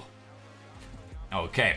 But yeah, I mean, you know what I say about Pantheon, that champion is disgusting. But we need the engage, right? And okay, not too bad. Again, T1, we need something that can get onto the Ziggs, or that we can test the Ziggs with. Now, they have picked top lane and support. We've picked mid and what is it called? Jungle. So now, do we pick AD against the Ziggs? I don't know. I don't think we need to do that. Do we counter pick top lane before they can maybe ban something? Do we pick a support matchup? I don't think that's the call either. No way. Oh, Doran Camille game 5. I'm losing my mind. But okay, T1, we trust. T1, we trust. T1. So now that's our entire top side, and bot lane will get some semblance of counter pick. Now R4 should be support and R5 maybe Guma AD, unless we have a AD champion that we think is gonna get picked away, because we do not know where this Ziggs goes. It's likely that's deokdams. Let's be honest, it's likely deokdams. Oh, Kai'Sa, yeah, Guma Kai'Sa here, that could have cooked. But sure, we'll see. I mean, I think the Maokai ban is insane, right? Maokai is such a good, like, disengage tool, so good at holding the enemy off you. So far, KT already again has drafted a decently beefy front line, but I mean, we have the Camille Galio lockdown, right? If we want that Ziggs is gonna get attacked, you gotta just hope that there's damage follow-up. MF, now in theory, right? It's something tricky, right? Because in theory, you get the E slow onto the Ziggs, your teammates can engage on them. In theory, you go for the Bloodthirster, you have the HP, you have the shield, right? You have the lifesteal, and you can play the game. But you're also immobile against the baby cage from Yorick, against the easy point and click CC from the Nautilus, against the bomb coming through. So this pick can do something, right? And obviously has the long range follow up onto the engage from Faker and Doran here in this one. Tristana now, obviously an AD champion against the Galio. It's so free. BDD is smiling. Oh, that's what we... Ah! Oh god. It's two of our biggest enemies. It's two of our biggest enemies that have teamed up against us in this all-deciding game. Fucking 5. Smolder and Ziggs. Zeri somewhere sitting at home having a drink, probably with Ruler. Now what's it gonna be? Is it gonna be a support? I mean, Leona here, I guess more engaged. Oi. Okay, so positive news is we have the engage to deal with this. We have the engage to go onto them. They don't have that much peel. There's no Poppy. There's no Tom Kench or these other supports that you see probably under my face somewhere, right? There's not enough peel, I'd say, on KT. But there's Smolder Ziggs. These champions, they've caused lots of problems for us in the past. In the past, we have picked just Ooga Booga, no range, no engaged champions, right? Some fighters, some like control mages, and we've gotten outranged, outpoked. Now we have the engaged, but it all lies, not all, but 90% lies on Doran. If Doran cannot have a good Camille performance like he had against AL, which I mean there were some really good Camille moments in there, then T1's comp has some issues, right? Because like Faker can't just magically TP onto the enemy carries. Sure, carrier can fish with his ult, but the enemies also have a mouse to click away, right? So it's tough, it's tough. Guma can help with the E slow, and we gotta hope that Pantheon is a champion, but I gotta be confident, right? Their early game, not the strongest for KT. Their lanes though, I mean, Ziggs gotta push. Like it's AD mid, like ranged AD mid against Galio. Yorick also can be kind of tricky in top lane, so we gotta see how it goes, man. We gotta see. Okay, my friends, so we're in game. It's tough, it's tough. I don't know really how top lane works, but Yorick's like historically not a bad champion, right? His E can obviously be tricky. Camille early game also not too bad with her W, but I don't know, man, how this one goes. But mid lane should not look that great for Faker, right? AD versus Galio already tricky, and range AD, like Smolder's just free stacking here. Bot lane, like yeah, sure, like if we get the engage, it's probably great, but I don't know, man. Ziggs wave clear, just wave clear, right? We have the engage, right? Like Doran obviously is the one that goes in for Faker follow up. I guess like Owner can just flash W or something. Carrier can like look with his ult if they don't like dodge it with their mouse or whatever. Then maybe that can be something, right? Ult and then E back in. Guma obviously with his E can also help, right? Slow the Ziggs or the Smolder, and then we go in. But yeah, T1, this is Feast of Famine, right? We gotta go in, we gotta get the kills, and then that's that, right? It's not too similar, but it mimics the idea of game number 2, right? This time KT, they have their hyper carries, deokdam and Bdd, right? And the rest needs to protect them. And if KT, right, if Perfect Cuzz, if they engage, that should open up a lot of space for us to play the game. But we will have to see. Like I don't know. We gotta be confident. Like last game looked okay. Now Owner. Perfect, no ward. Level 3 for Doran.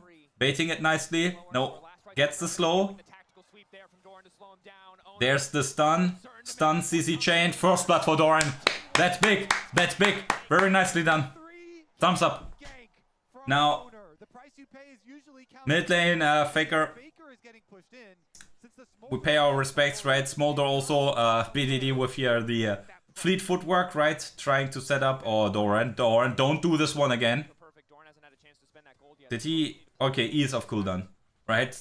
There were games in the past where Doran tries to push on the wave, TP comes through, and then he's like forced to flash away because he overstayed. But yeah, not this time. So Cuzz gets the steal on the what is it? The blue buff, and probably is allowed to go double scuttle. We will see. He still has his own red buff, so probably not. But yeah. Now without the flash, Faker has 0 threat on Bdd, right? Like, what is Bdd doing? What is Bdd doing? Is that beneficial for him? Chat, tell me, is that good for him? Doran is stuck in the baby cage. Now Cuzz. Oh, Cuzz does not want to flash for this one, because Doran still has flashed, right? But yeah. I don't know if that one was actually worth it for Bdd. I mean, getting items, getting cooldown reduction, like getting accelerated in that sense is worth for him, so getting that kill is good. No, perfect, yes, no, what is Owner doing? Was that correct? Well, I guess it worked out, but that looked a bit iffy. But hey, let's put our heads together again for Owner Doran, right? So far, they have not dived in an Ambessa or some nonsense like that, but hey, good so far. But now no flash Doran Owner. That means playmaking obviously goes down. But anyway, they get the neutral objective. We are setting Doran ahead, right? This Camille needs to be in a good spot. Same goes for Owner, right? A Pantheon that's behind is not a champion. Now we're gonna swap.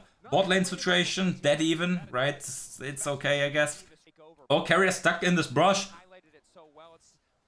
Hex flash or something? Just flash E. Does not get interrupted. Doran does not have level 6, just the... Ah, shit. Okay, ult onto Peter. Peter has flash.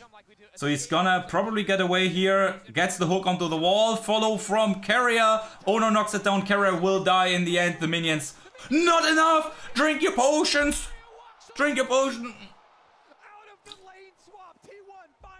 Very nice. Carrier stays in the brush.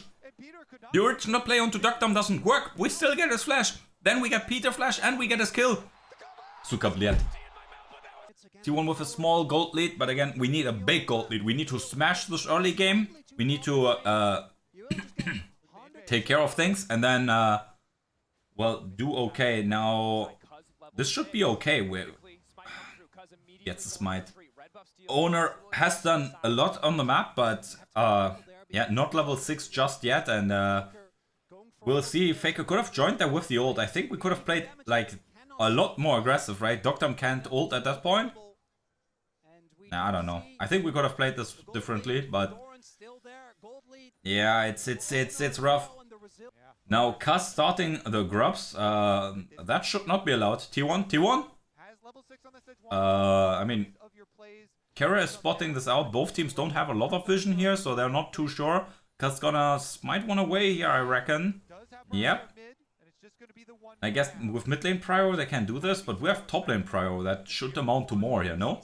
And Faker at any point can ult, and his ult can't be cancelled by the smolder, so that's that. Okay, there's the Faker roam coming through. Hextech ultimatum. Locks. Perfect, does not get knocked up. Whatever. And Doran gets another one. T1. Just nice with that one.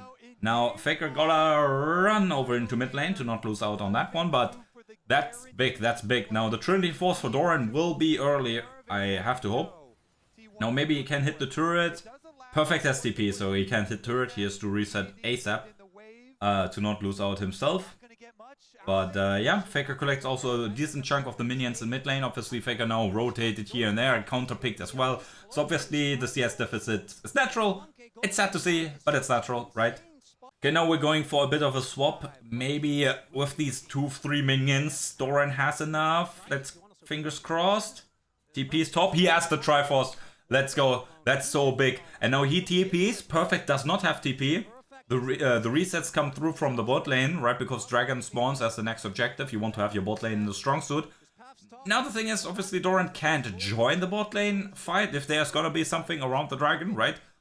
But he gonna have like some advantage now in top lane. I feel like, I don't know.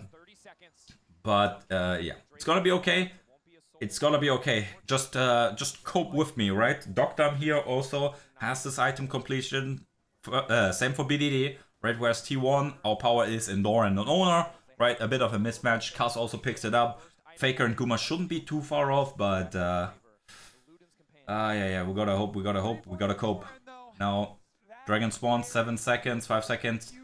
It being what is it called? Chemtech Dragon means the soul is probably not gonna be too bad. Peter here. Can we one-shot that guy? I don't think so, so let's not go on to him. Doran rotating over after getting push in. Faker ult is still off, so we need a moment or two. Faker item completed though. Faker TPs into, well, what is it? Red buff area, Croc area. Now we're looking for a flank angle there with Faker Sama. Is he spotted on the ward? I don't think so, but anyway, Dragon secured. Doran goes top, not gonna miss out on anything whatsoever. Faker catches bot wave, Guma mid. Nothing invested besides the TP from Faker. And in the end, T1 comes out ahead and collects a bunch of waves as well. So I think overall that's a like overall positive situation, positive outcome. Again, the key thing is for T1, we need to keep our foot on the gas pedal. We need to keep accelerating the game because we're gonna get outscaled. Bdd and deokdam, these champions scale like crazy. We have the team fighting powers, right? If your team comp identity is good, sometimes it can offset scaling, right?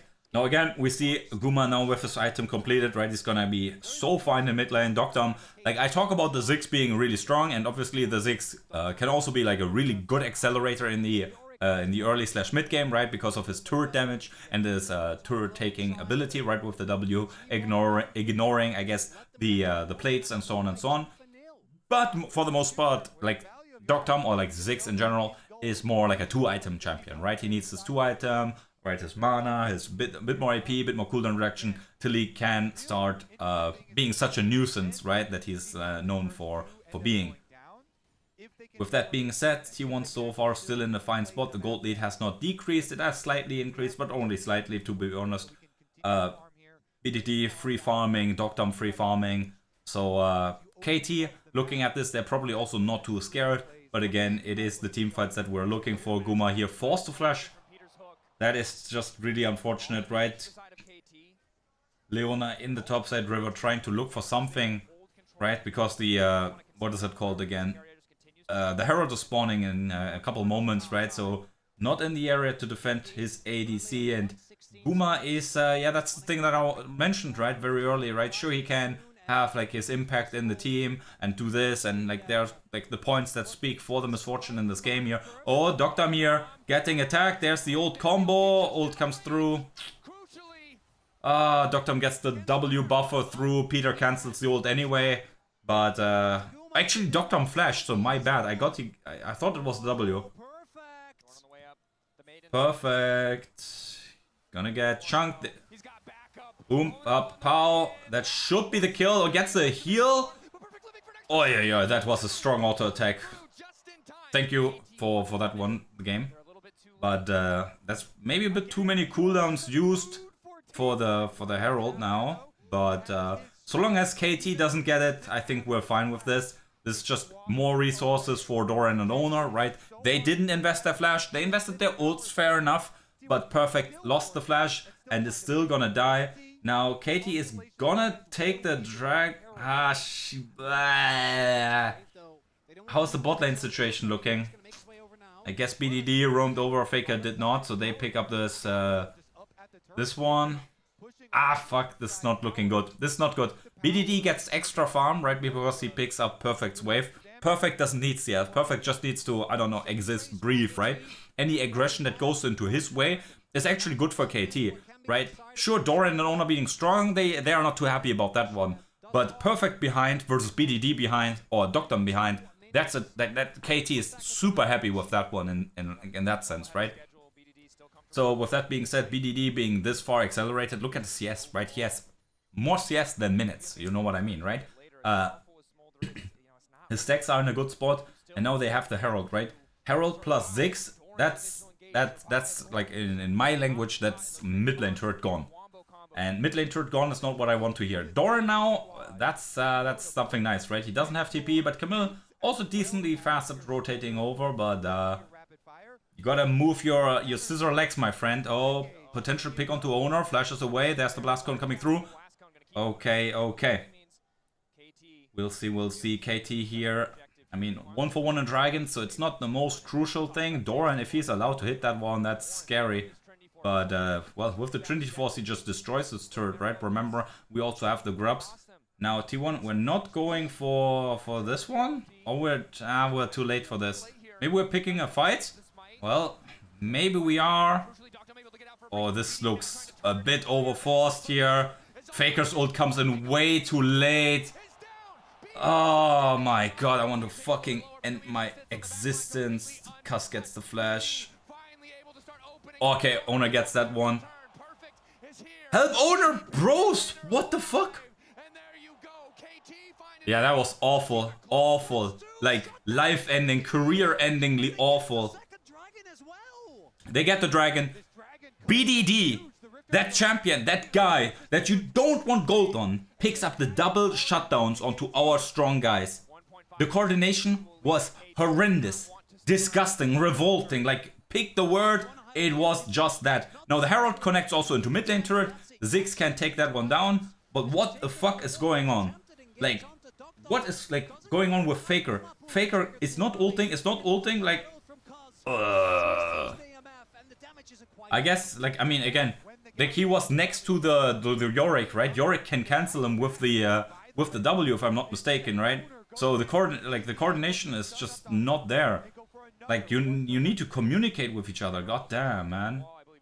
Bdd 2 items now. The Smolder is so accelerated. This, like, he already had insane CS and his stacking was free because T1 didn't attack him. He was playing against the Galio, right? That's like 3 stacks, right?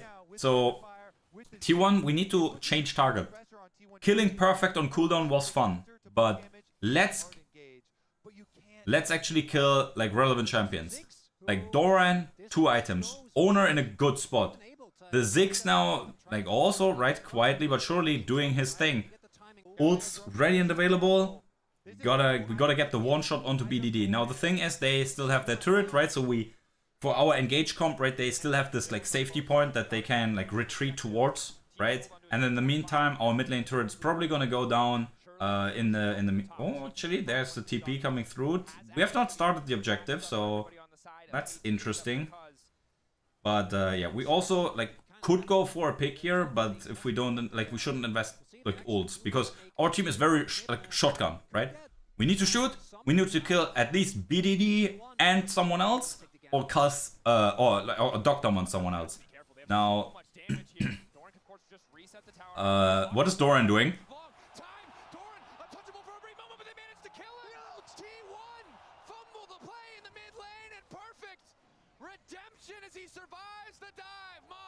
And especially, like, it's the extra salty one, right? Where your dive champions, Doran Owner, they get ahead. And then they start dying. And then they die again. And then they die again. Right? And the hyper carry late game champions not only get to free farm, but then they get the shutdown. Then they get the shutdown. Like, it's the mega salty, like, fuck up. Now, no mega infernal bomb, no nothing like that. We get the Atakan and we get out, but like, again, that's not what we want. Peter dies here. Okay, that's nice. Can we turn on to Cuzz? Okay, thank you, KT. KT, thank you, please. No, oh, nice. Oh, fuck, that didn't look that great. Faker now finally gets that combo. We need to get the shutdown onto Bdd. Did Guma get it? Lovely, lovely, lovely. It is just lovely.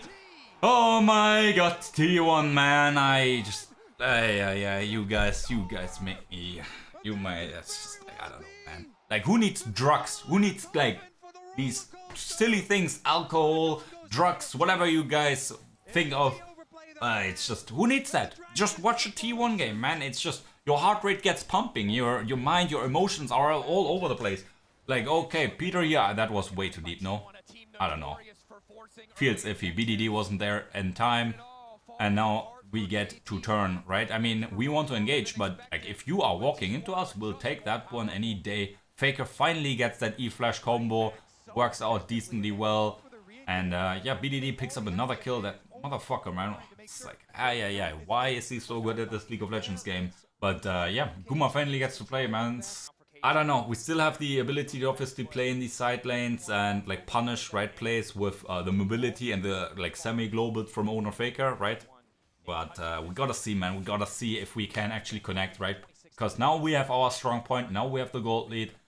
Problem is, our Baron taking is, yeah, it's not amazing, it's not good whatsoever. But the good thing is, like, we can really play well with the vision here, right? You see, they don't have any vision. Sure, they have deokdam with his Qs and like his ult that he can use in the extreme case to face check or like to check for vision. But in the grand scheme of things, that's not real. Faker eats forward here, maybe a pick, but I think we are going in way too deep. Flash onto deokdam. Okay, Doran on the side tries to turn onto Bdd. Oh, that's big deep. Faker though goes into follow. Yeah, come on, no, that's against the rules. Look at this fucking dragon. Like, why does that guy get away with 1 HP? Why does, like, the ult from Doran, like, throw him on the other side of the wall? Why can't it go for our side? Now again, we do the thing where we check summoner spells, and oh, now KT's summoner spells are back up again, and we just used our long cooldown ults, and we used our flashes on our top side.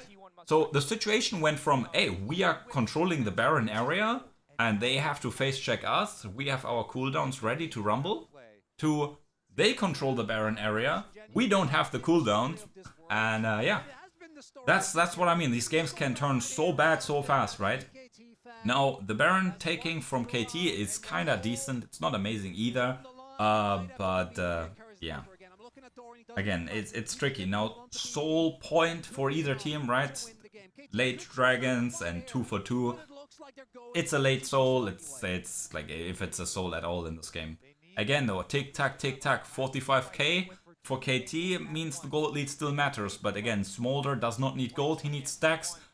Well, I guess gold and XP is also nice. But he has both of that, right? Because he is Mr. Accelerated, has all the kills, has all... What is Doran doing? What the fuck? Oh, actually, it's insane. It's actually insane.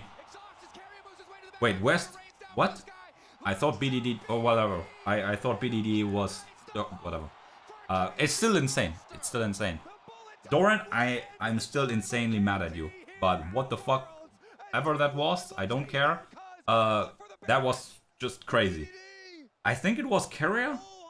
We literally got every ult. Every ult on top of these carries. BDD forced to flash away. deokdam just instantly lies. Let's watch it again. I confused the dragon and the yordle. Like, let's watch this again. Boom. BDD flashes, and yeah, the bot lane just gets absolutely obliterated. Like, not even close. And then BDD dies. Faker gets that one. Perfect will fall in the end. Cuzz gets away and is not stealing the Baron Nashor. And yeah, that's what we need, right? That's what we need. Now, Flash gone on BDD. Again, that's the key factor. Gold lead 8,000. We have boots. Atakan, like 2 grubs, soul point. Again, you would think this is like an easy dub in the making for T1, but do not be confused. Do not be mistaken, right? This game is still on a fucking knife's edge, right? We need to get things done.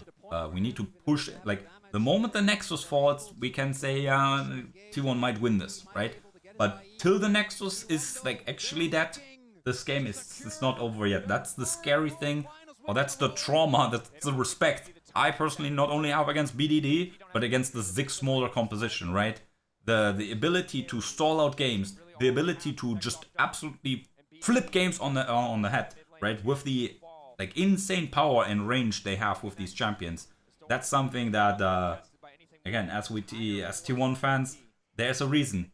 ZSZ, Smolder, whatever, Smolder, Zeri, and Ziggs, right?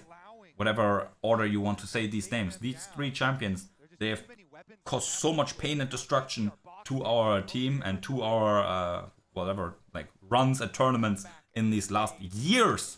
We're not talking about today, we're not talking about yesterday. We're talking about years of getting obliterated by these champions, and as such, that's my reaction to this, right? In case you're, I don't know, a newer fan, or you not watched every game, like especially Ruler obviously, but in recent times also Hungmo Life with Viper have been using these champs sadly to success against us.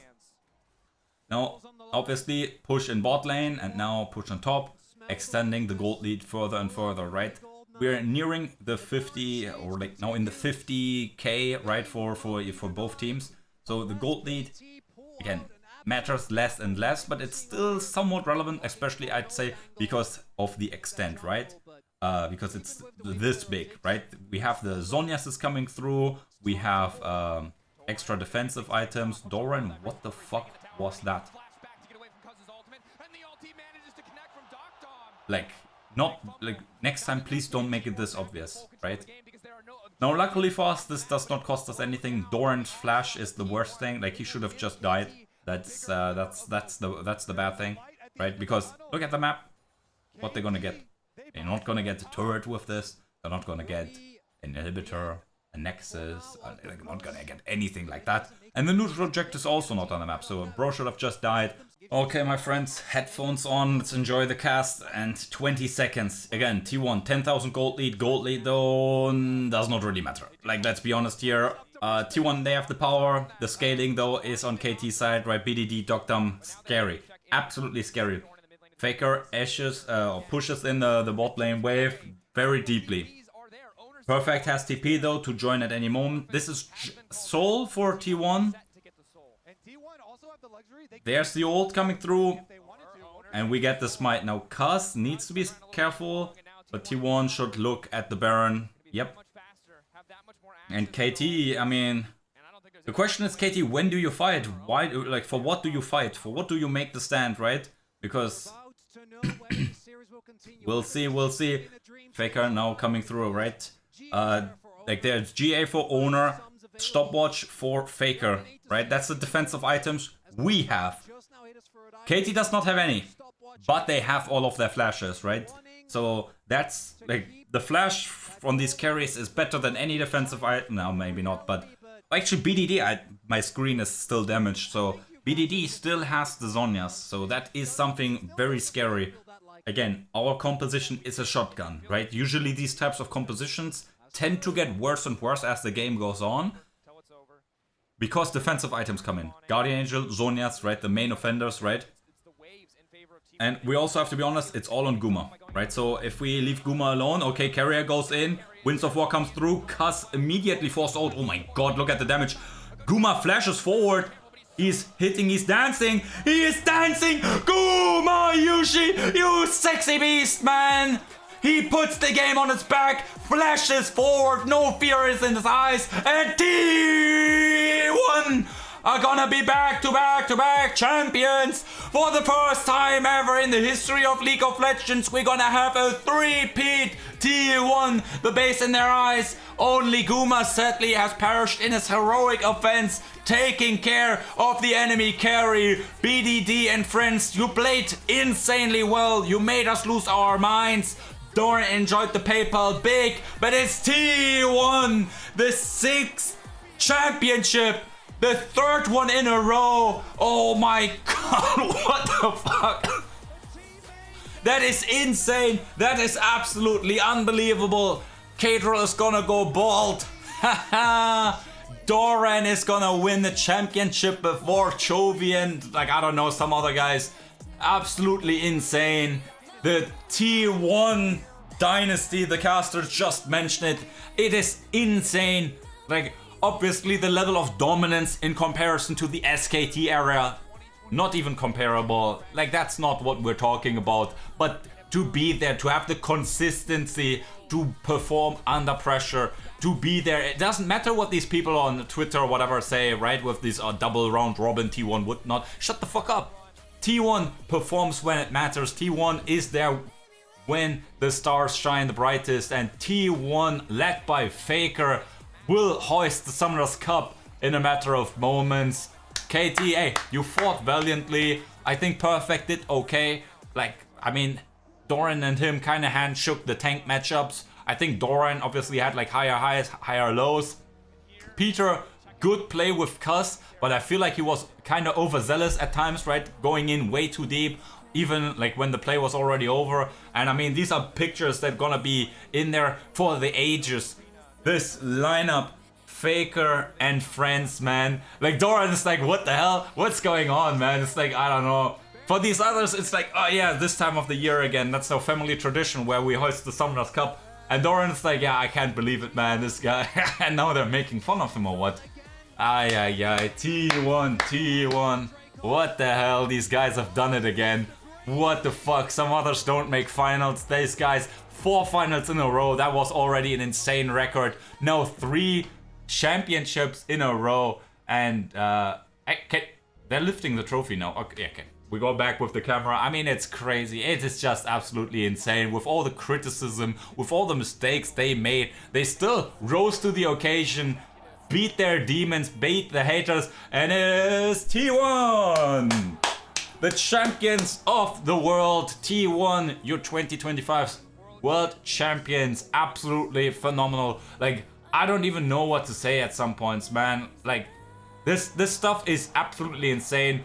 Finals MVP, it's a tough one. I think it goes to Faker, no? The Talia was crazy.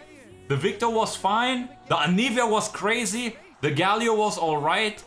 For the last game, obviously, like Doran. No, you can't give it to Doran. Oh, Owner hitting the gym, man. I guess they made it lighter. It looks good. And this Faker, yeah. Old man still got it, man. These hands worth millions at this point. Doran, and the friends. Actually, that's Guma, by the way. What am I even talking about? Guma, like, he beat the haters. In the last game, or in the last series, he didn't get to play the Kaiser, but I mean, he won that game, right? Obviously, again, T1 was in a great position, and maybe I'm the only one that was like, oh, we're gonna lose this. Maybe I was the only one that was worried, but he flashes forward in the face of the enemy to just shoot this dragon in the head and just kill him like that.